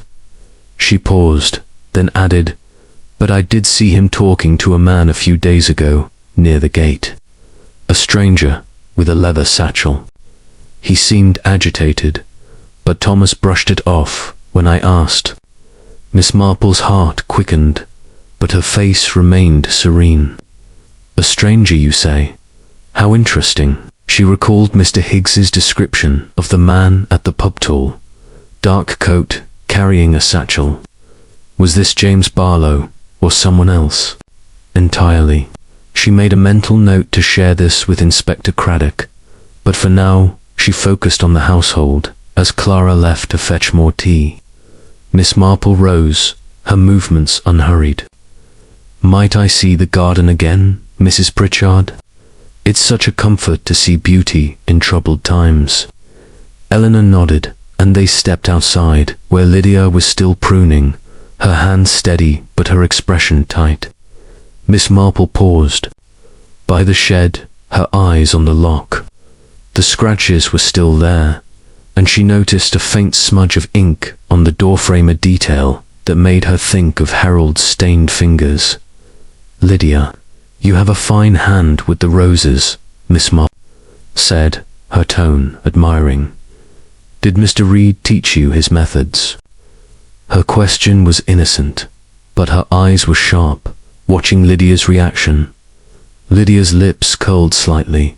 "He tried, but I've my own ways. He was too secretive for my taste, always fussing over that shed." Her tone was dismissive, but her eyes flickered toward the shed, and Miss Marple noted the tension in her posture. As they returned to the house, Miss Marple's mind was busy. Reed's past embezzlement, a suspicious death, an angry brother-in-law cast a long shadow over Rose Cottage. The initials JB, the forced lock, Clara's secret, and the stranger with the satchel were all connected, she was certain.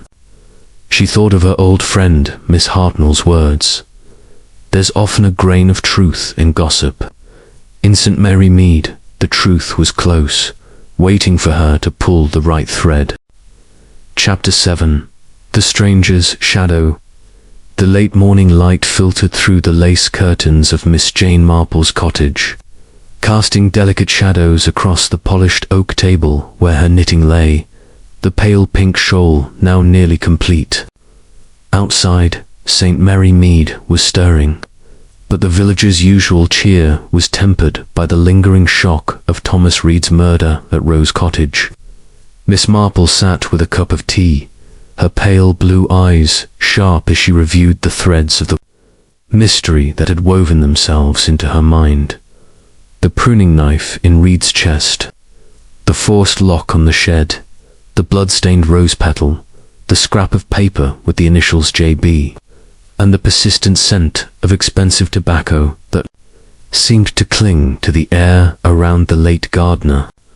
The letter from Miss Hartnell, detailing Reed's troubled past in Devon embezzlement, a wife's suspicious death, an angry brother-in-law named James Barlow, had added new dimensions to the puzzle, and Miss Marple was determined to fit the pieces together.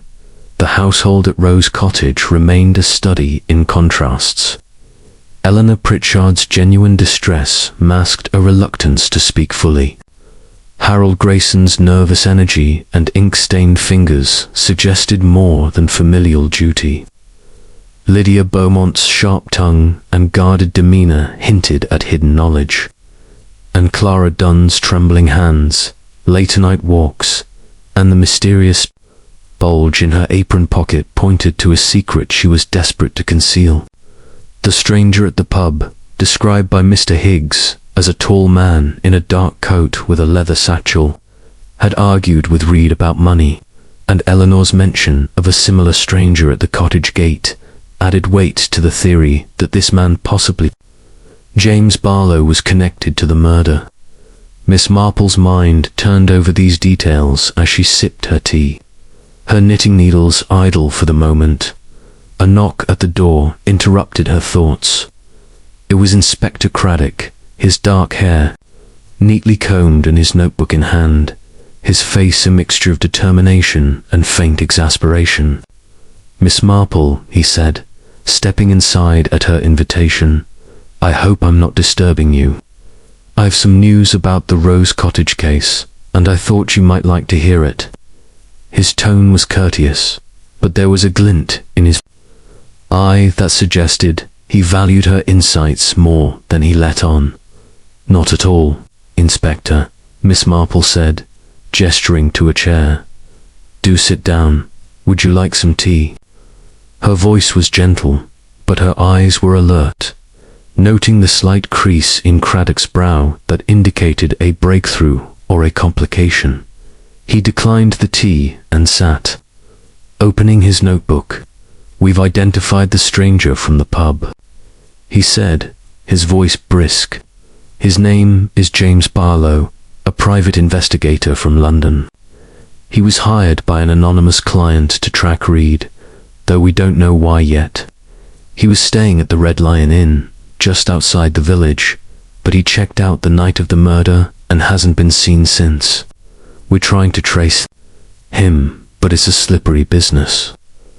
Miss Marple's needles clicked softly as she resumed her knitting. "James Barlow," she murmured, her tone thoughtful. "How interesting. I believe he may be connected to Reed's past in Devon, perhaps with a grudge." She shared the contents of Miss Hartnell's letter, omitting no detail: Reed's dismissal for suspected embezzlement, his wife's death, and Barlow's anger. "The initials JB were on a scrap of paper I found in the shed," she added, her voice casual but her eyes sharp. "It was dated 3 days before the murder." Craddock's eyebrows rose. "You found a paper? Miss Marple, you really must leave evidence to the police." His tone was stern, but there was a hint of amusement in his eyes. "Still, that's a valuable lead. Barlow's our man, then, or close to it. But why disappear after the murder? If he's the killer, he's not exactly subtle about it." Miss Marple smiled faintly. "People in a panic often act rashly, Inspector. But I wonder if Mr. Barlow was the hunter or the hunted. He argued with Reed, yes, but that doesn't mean he struck the blow. Someone else in the household might have had reason to want Reed Ganand, to want Barlow out of the way. Her needles paused as she considered the possibilities. Have you searched the shed thoroughly? Craddock nodded. We did, yesterday. Found nothing out of the ordinary. Tools, fertilizers, a few old seed packets. The lock was forced, as you noted, but no fingerprints other than Reed's. Whoever broke in was careful. He leaned back, his frown deepening. What's your take on the household, Miss Marple? You've been there more than I have. Miss Marple's eyes twinkled. Oh, I'm just an old woman who notices things, she said, her tone demure. But I will say that Rose Cottage is full of secrets. Mrs. Pritchard is troubled by more than just the thefts. She mentioned a brooch, a snuff-box earrings. Mr. Grayson is nervous, and his frequent visits suggest more than family business. Miss Beaumont is sharp and guarded, as if she knows something she won't share. And Clara is hiding something, I'm sure of it. Her apron pocket, you see, has been bulging with something heavy, and she's been seen walking by the river at night. She paused, her needles clicking again. Young girls often keep secrets when they're in love, or in trouble. Made a note, his expression thoughtful.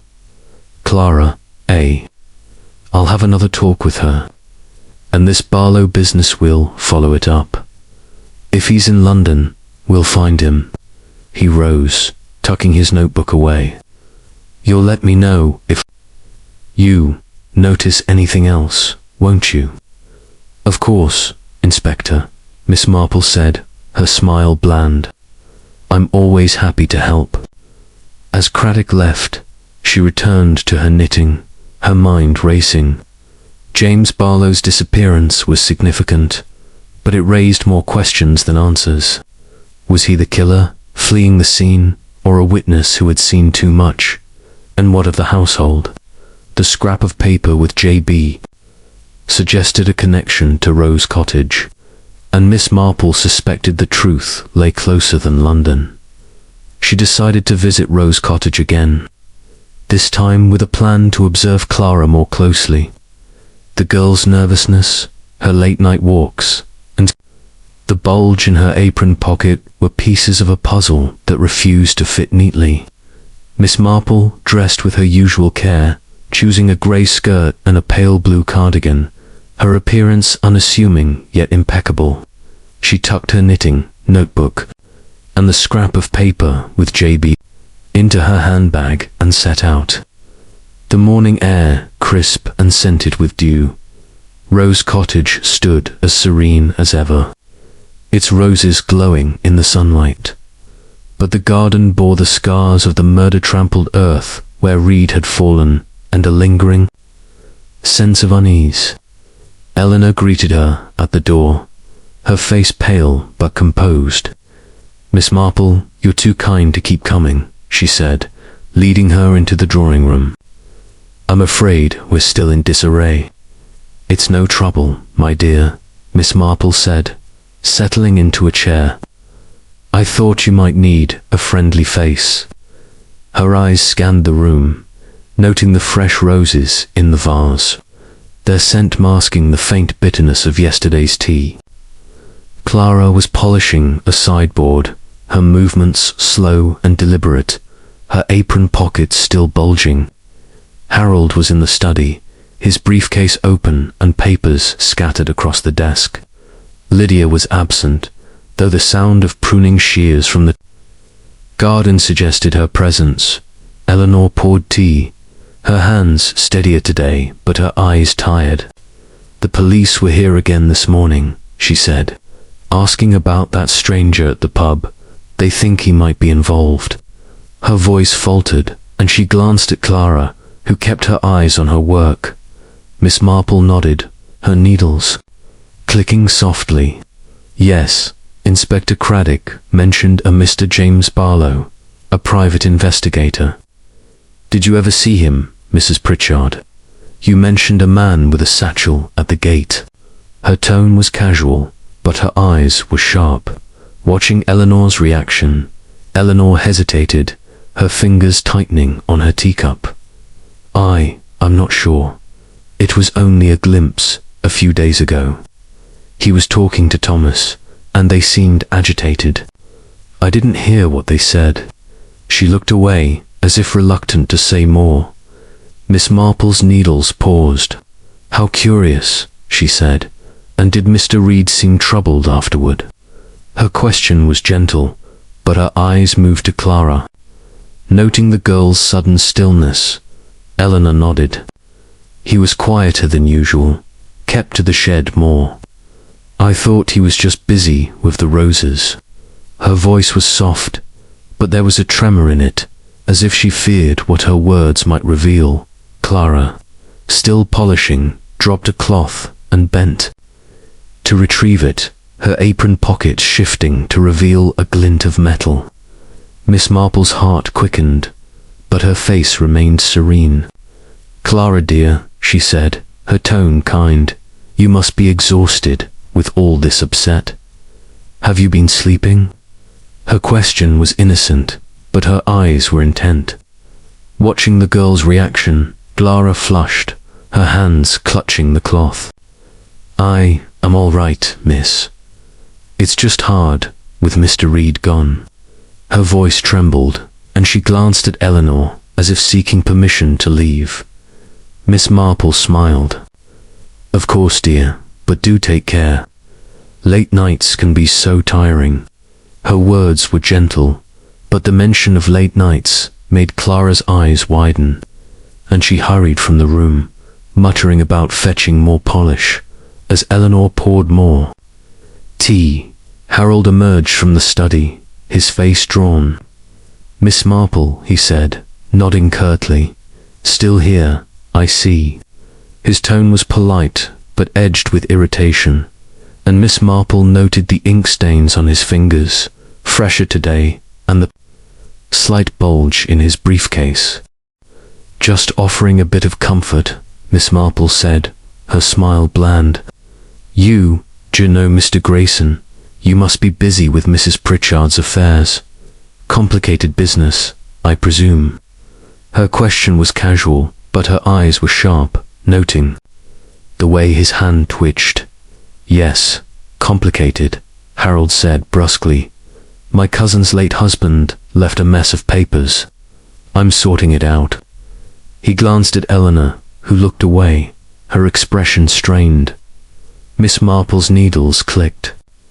Softly, how diligent of you, she said. Family matters can be so delicate. Her tone was light, but her mind was busy, wondering what papers required such frequent attention. The garden door opened, and Lydia Beaumont entered, her hands dusted with soil. Miss Marple, she said, her voice crisp. Always poking about, aren't you? Her eyes were sharp, and Miss Marple noted the way her hands clenched, as if suppressing some strong emotion. Merely visiting, Miss Beaumont, Miss Marple replied, her smile serene. The roses are looking splendid. You've taken over Mr. Reed's work, I see.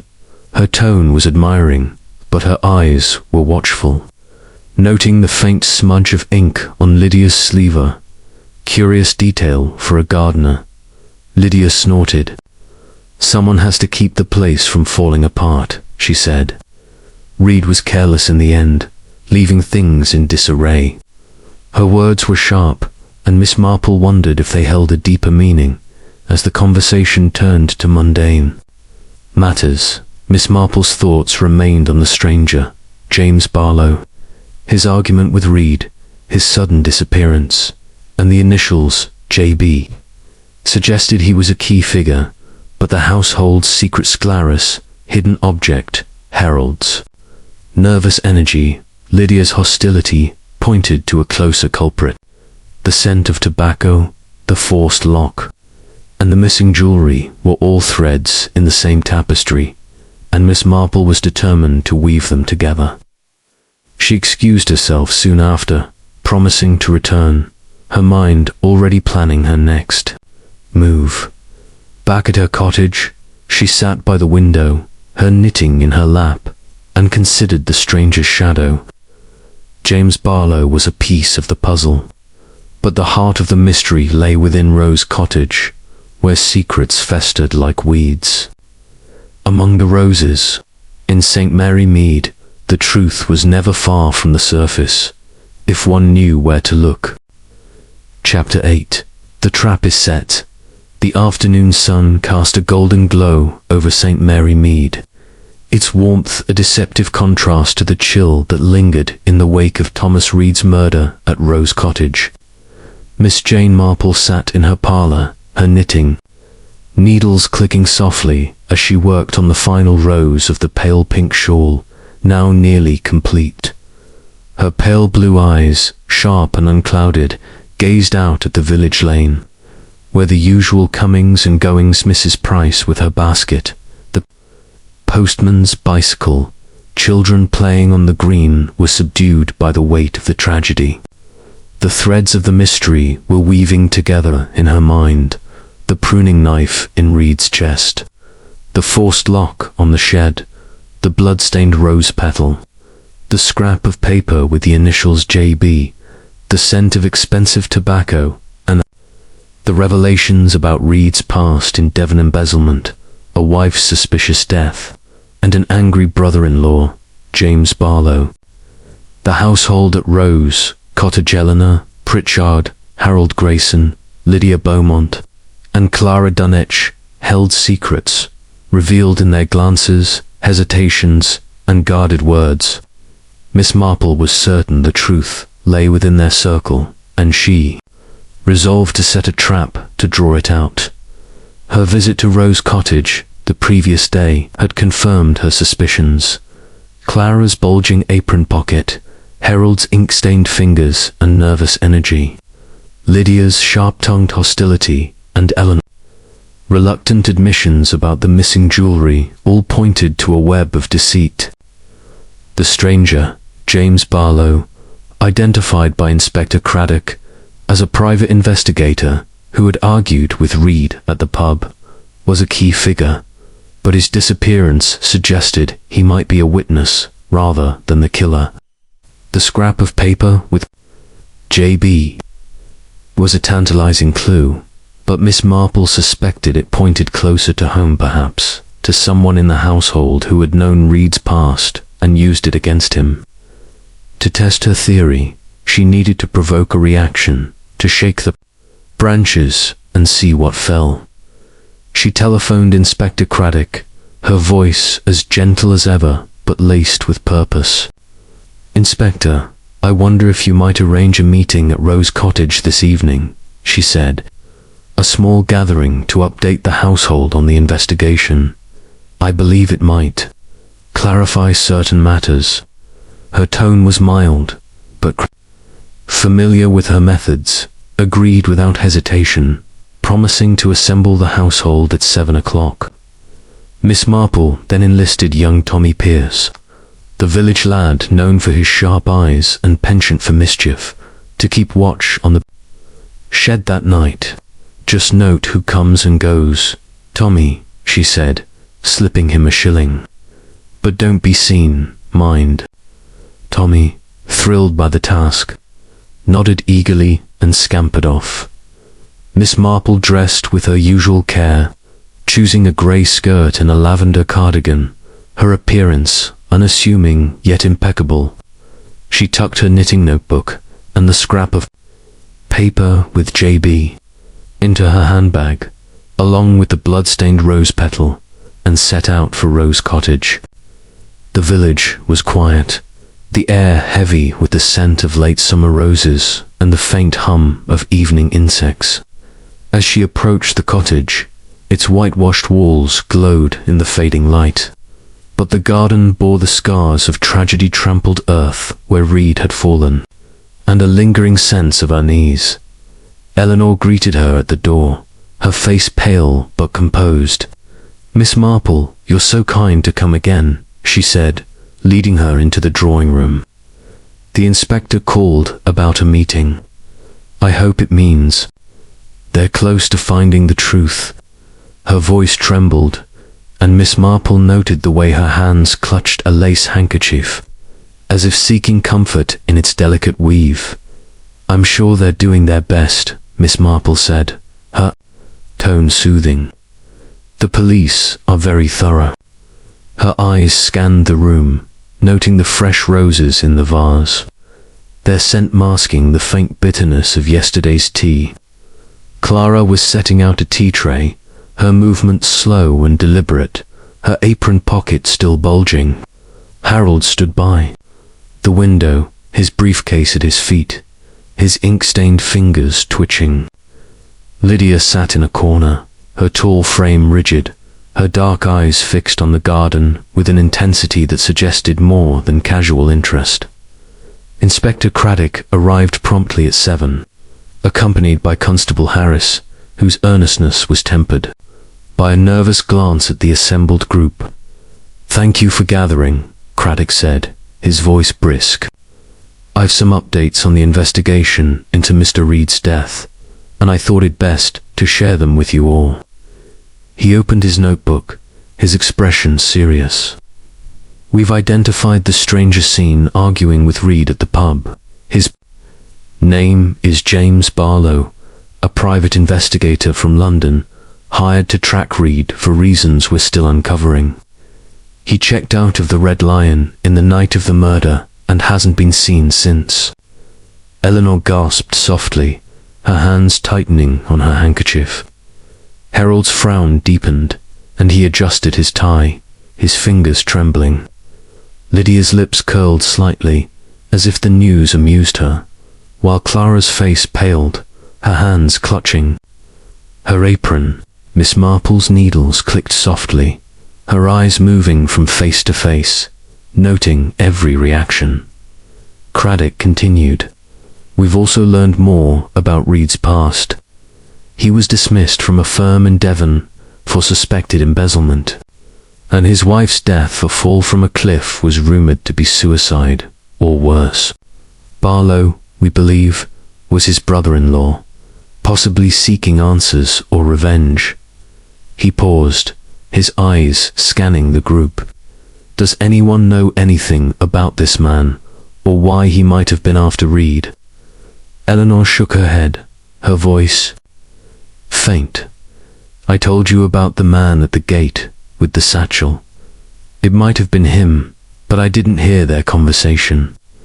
Her eyes flickered to Clara, who looked down, her cheeks flushing. Harold cleared his throat. "I never saw the man. Reed was just the gardener, as far as I was concerned. If he had enemies from his past, that's news to me." His tone was brisk, but Miss Marple noted the way his hand strayed to his briefcase, as if guarding its contents. Lydia's smirk widened. "Enemies from the past? How dramatic. Reed was a fool to think he could outrun his troubles. People like that always get found out." Her voice was sharp, and Miss Marple noted the way her eyes darted to the shed, visible through the window. Clara remained silent, her hands twisting her apron, and Miss Marple decided it was time to set her trap. She reached into her handbag, her movements slow and deliberate, and let the scrap of paper with JB slip to the floor, as if by accident. "Oh dear," she said, bending to retrieve it, but pausing just long enough for the others to notice. "My old fingers aren't what they used to be." Her tone was apologetic, but her eyes were sharp. Watching the group, Lydia's gaze locked onto the paper, her hand twitching as if she longed to snatch it. Harold's eyes narrowed, and he leaned forward slightly, his fingers tightening on his briefcase. Clara's face paled further, and she took a step back, her apron pocket shifting to reveal a glint of metal. Eleanor's hands stilled, her expression one of sudden alarm. Miss Marple retrieved the paper, tucking it back into her handbag with a bland smile. "Just a bit of nonsense," she said, but her mind was racing. The reactions were telling Lydia's interest was too keen. Harold's tension too pronounced, and Clara's fear too palpable. Craddock, sensing the shift in the room, pressed on.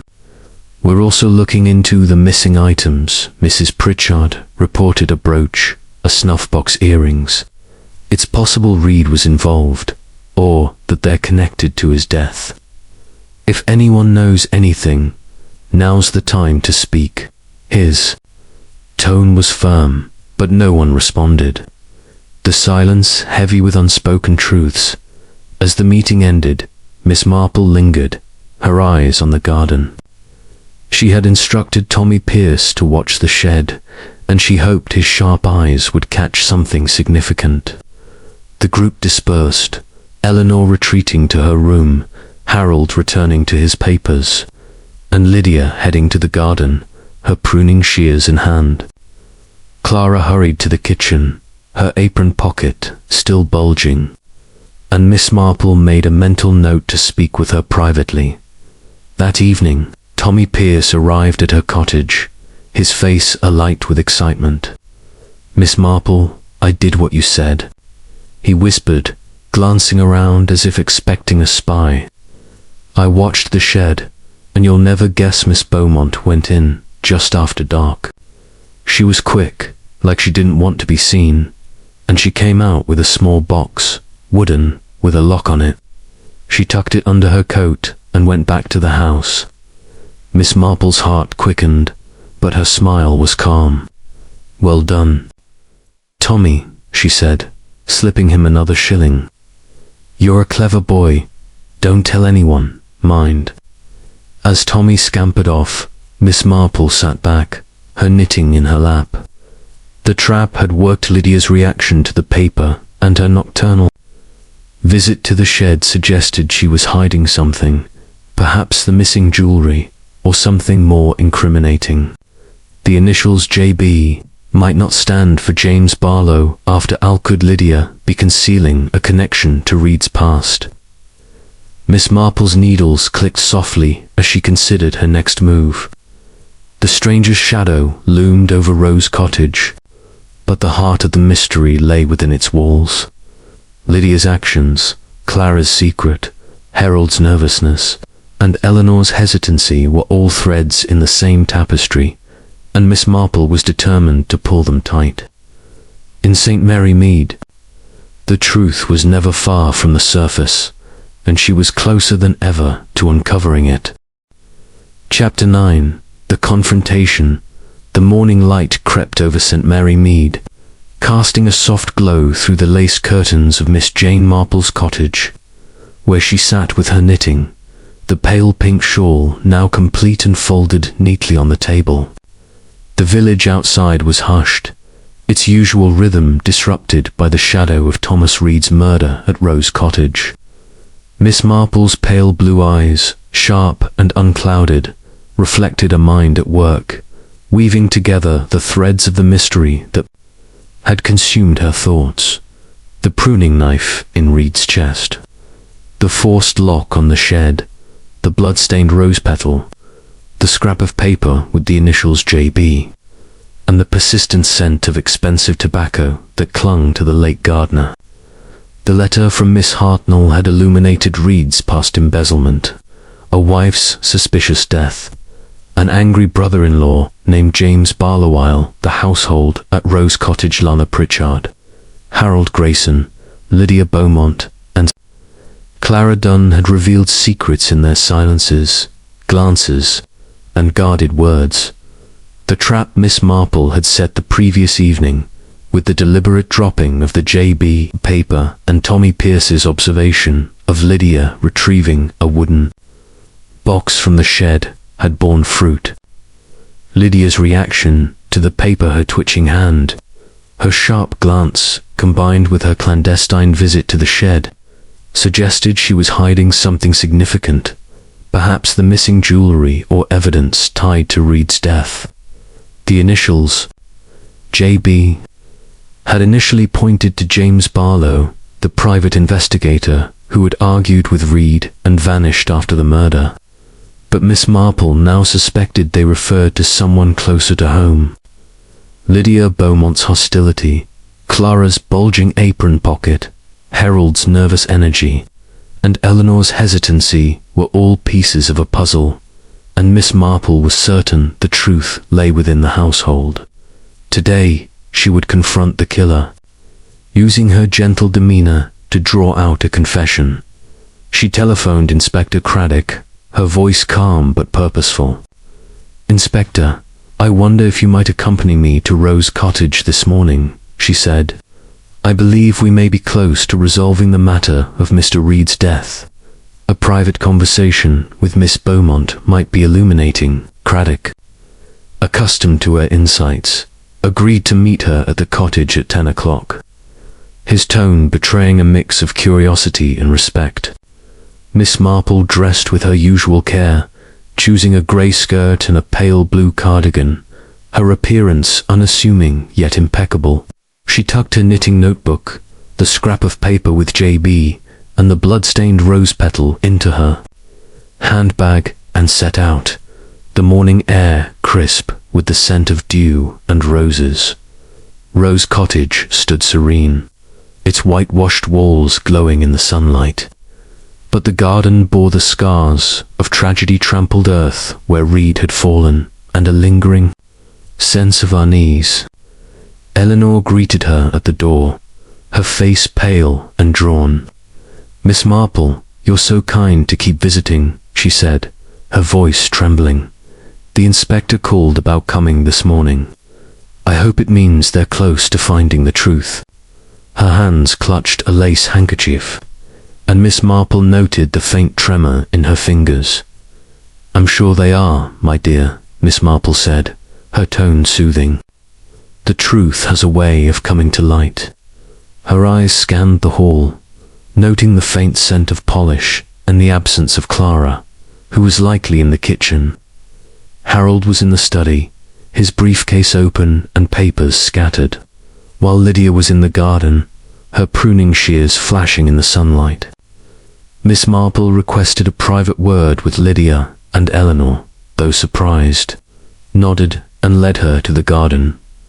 Lydia stood among the roses, her tall frame rigid, her dark eyes narrowing as Miss Marple approached.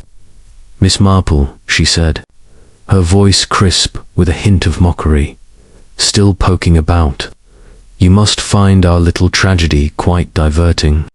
Her hands gripped the shears tightly, and Miss Marple noted the faint smudge of ink on her sleeve, a detail that echoed Harold's stained fingers. "I find human nature diverting, Miss Beaumont," Miss Marple replied, her smile bland but her eyes sharp, and tragedy often reveals it most clearly. "Might we speak privately? There's a matter I'd like to discuss." Her tone was gentle, but there was steel beneath it, and Lydia's lips tightened, as if sensing a challenge. They moved to a secluded corner of the garden, near the shed, where the roses were thickest. Miss Marple settled onto a bench, her knitting in her lap, and gestured for Lydia to sit. "Miss Beaumont," she began, her voice soft but deliberate, "I've been thinking about Mr. Reed's death, and the missing items from the house: a brooch, a snuff box, earrings. I believe you know more about them than you've let on." She paused, watching Lydia's reaction. The woman's face remained impassive, but her hands clenched the shears, and her eyes flickered toward the shed. "I've no idea what you mean," Lydia said, her voice cold. "If you're accusing me of theft, you're mistaken." Her tone was defiant, but Miss Marple noted the slight tremor in her hands, a crack in her composure. Miss Marple's needles clicked softly. "Not theft, perhaps, but something else," she said. "You see, I found a scrap of paper in the shed, with the initials JB and a date 3 days before Mr. Reed's death. And last night, a young lad saw you enter the shed and retrieve a wooden box. I believe that box contains the missing items, hidden by Reed to use against you." Her voice was gentle, but her words were precise, each one a step toward the truth. Lydia's face paled, and her eyes widened, but she quickly recovered, her lips curling into a sneer. A fanciful tale, Miss Marple. You've been reading too. Many detective stories. I went to the shed for gardening tools, nothing more. Her voice was sharp, but Miss Marple noted the way her hands tightened on the shears, as if bracing for a blow. Miss Marple leaned forward, her eyes steady. I don't think so, Miss Beaumontor. Should I say, Miss Jane Barlow? Her words were soft but piercing, and Lydia froze, her breath catching. You see, I've learned that Thomas Reed had a brother-in-law, James Barlow, who was angry about his sister's death in Devon. But there was another Barlow, wasn't there? A sister, Jane, who came to St. Mary Mead under a different name, perhaps to escape her own pastor scandal, a disgrace. Reed recognized you, didn't he? And he used that knowledge to blackmail you, demanding money or threatening to expose you. The missing jewelry was part of his scheme, hidden in that box you retrieved last night. Lydia's face contorted, a mixture of fear and fury. You're mad, she hissed, but her voice trembled and her hands shook, the shears glinting in the sunlight. You have no proof, just your meddling guesses. Miss Marple's needles paused, her eyes unyielding. Proof is in the details, Miss Barlow. The ink on your sleeve, matching Mr. Grayson's stained fingers. Perhaps you borrowed his pen to write that note.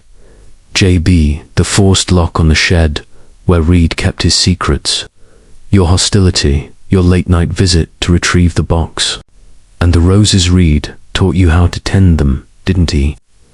But you lured him to the garden that day, using his own knife in a moment of panic when he pushed you too far.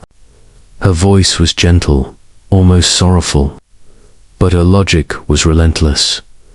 Lydia's composure cracked, her face crumpling as she dropped the shears. It wasn't planned, she whispered, her voice breaking. He recognized me from Devon, knew about my past.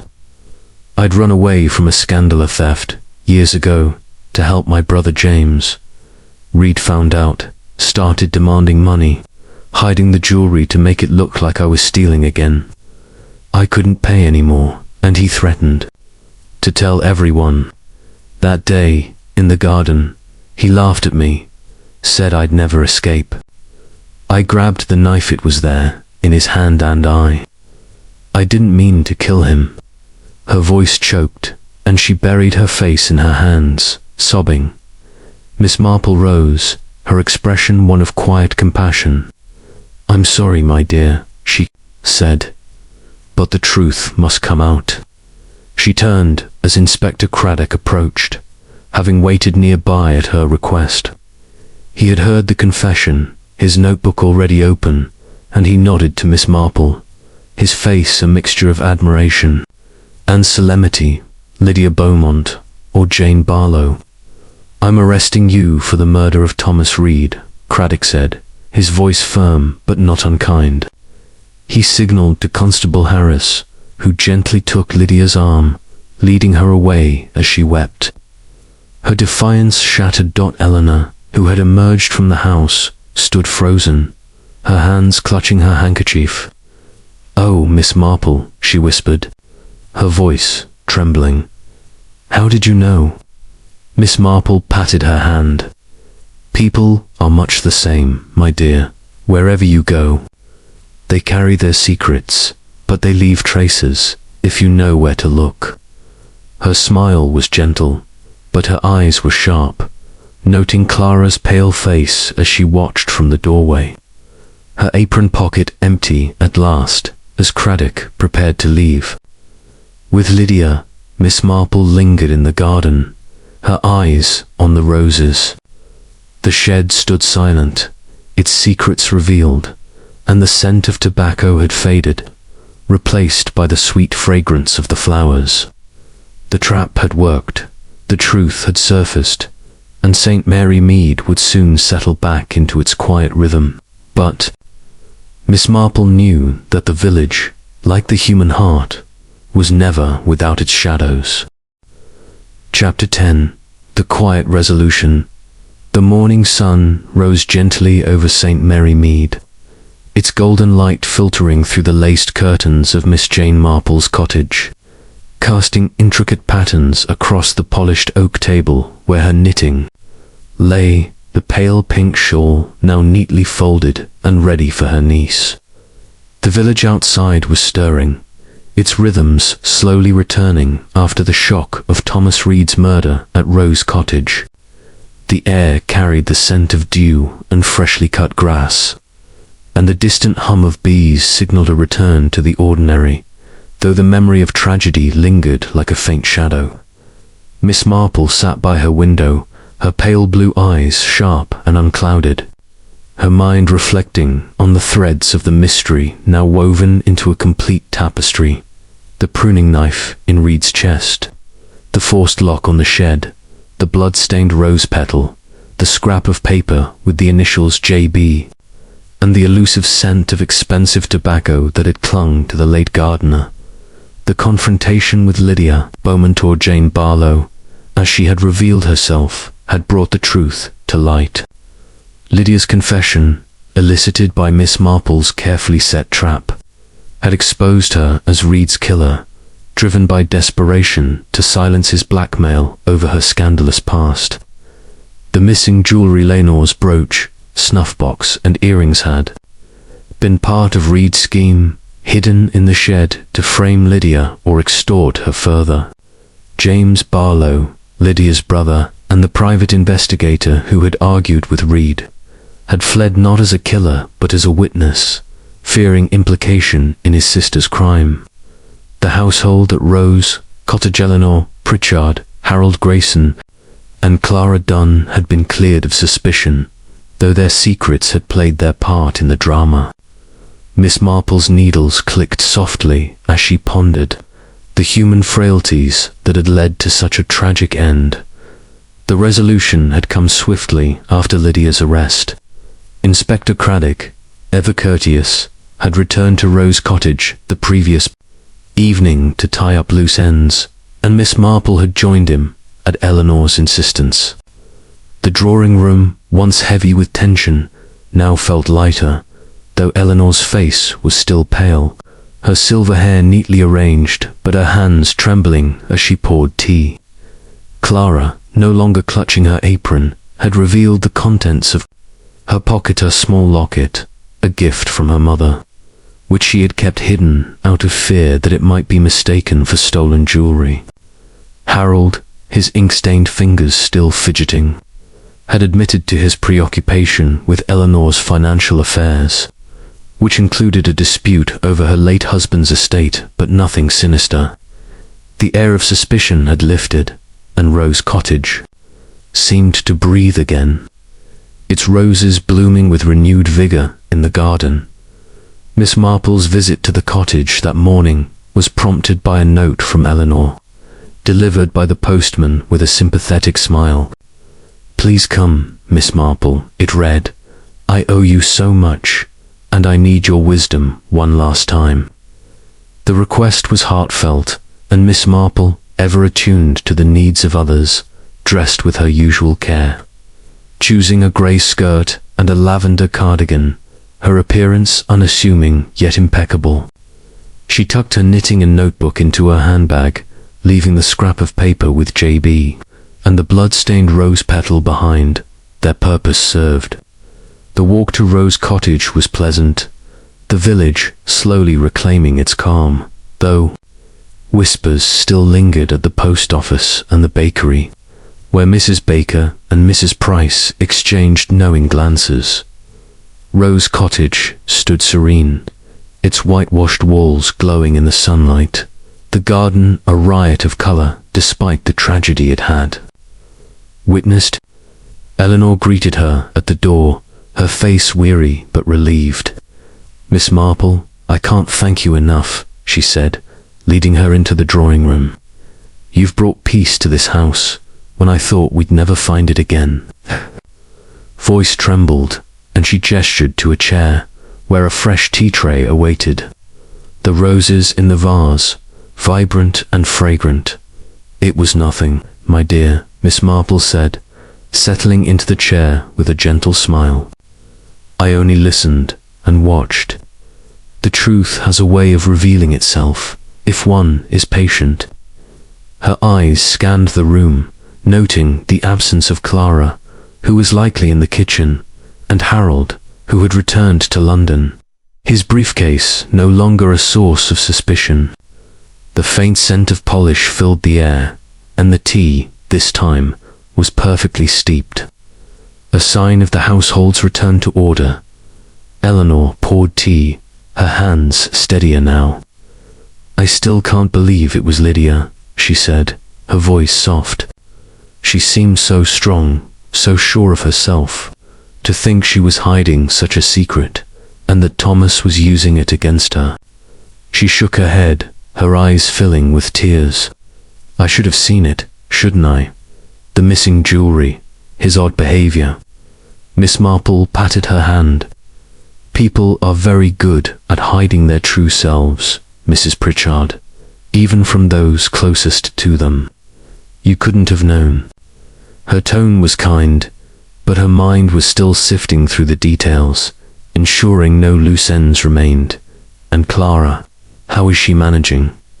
Eleanor smiled faintly. Better, now that she's not under suspicion. She told me about the locket.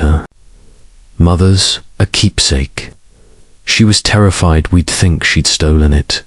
Poor girl, she's been so shaken, but she's young. She'll recover. Her voice held a note of hope, and Miss Marple nodded, relieved that Clara's secret had been innocent. And Mr. Grayson? Miss Marple asked, her needles clicking softly. His visits were quite frequent. I trust his business here is settled. Eleanor nodded. Yes, he's gone back to London. He was helping with my husband's estate some investments that went awry. Nothing to do with Thomas, thank goodness. I think he was just protective in his way. Her voice faltered, and Miss Marple noted the faint flush on her cheeks. A sign that Harold's concern might have been more personal than professional. The door opened, and Clara entered with a plate of biscuits, her face less pale, her movements steady. Miss Marple, she said, her voice shy but clear. I wanted to thank you for believing I didn't do it. Her eyes were earnest, and Miss Marple smiled, noting the empty apron pocket. A weight lifted. You're welcome, dear Miss Marple said. You've had a difficult time, but you're a sensible girl. You'll be all right. Her words were gentle, and Clara nodded, retreating to the kitchen with a small smile. As Eleanor and Miss Marple sipped their tea, Inspector Craddock arrived, his notebook tucked under his arm. Miss Marple, he said, nodding with a smile. I should have known you'd be here, tying up the loose ends. His tone was teasing, but his eyes held admiration. I've just come from the station. Lydia Jane Barlow, that is, made a full confession. It's, as you said, Reed was blackmailing her over a theft from her past in Devon. She snapped when he demanded more money, used his own knife in a moment of panic. Her brother, James Barlow, was here to confront Reed about their sister's death, but he fled when he realized Lydia was involved. We've tracked him to London. He's cooperating now. Miss Marple nodded, her needles clicking softly. I'm glad it's settled, Inspector. Poor Miss Barlow. She thought she could escape her past, but it followed her, as it often does. Her voice was sorrowful, but her mind was clear. Satisfied that the pieces had fallen into place, Craddock leaned back, his expression thoughtful. You saw it all, didn't you? The paper, the shed, her reaction. I'd have missed half of it without you. His tone was grudgingly respectful, and Miss Marple smiled, her eyes twinkling. Oh, I'm just an old woman who notices things, she said, her voice demure. People are much the same, Inspector, whether in St. Mary, Mead, or Devon. They leave traces, if you know where to look. Her needles paused, and she glanced at Eleanor. You'll be all right now, my dear. The roses will bloom again, and so will you. Eleanor's eyes filled with tears, but she smiled. Thank you, Miss Marple. I don't know what we'd have done without you. Her voice was heartfelt, and Miss Marple patted her hand, her smile warm, but her mind already turning to the next ripple in the village's calm surface. As she left Rose Cottage, the garden glowed in the sunlight, the roses vibrant and untroubled. The shed stood silent, its secrets revealed, and the scent of tobacco had faded, replaced by the sweet fragrance of the flowers. Miss Marple walked home, her steps measured but spry, her knitting in her handbag. Back in her cottage, she resumed her knitting, starting a new project, a scarf, perhaps, for the vicar's wife. The village settled around her, its rhythms restored, but Miss Marple knew that St. Mary Mead, like the human heart, was never without its secrets. She smiled faintly, her needles clicking, ready to watch for the next thread that would unravel them. The end.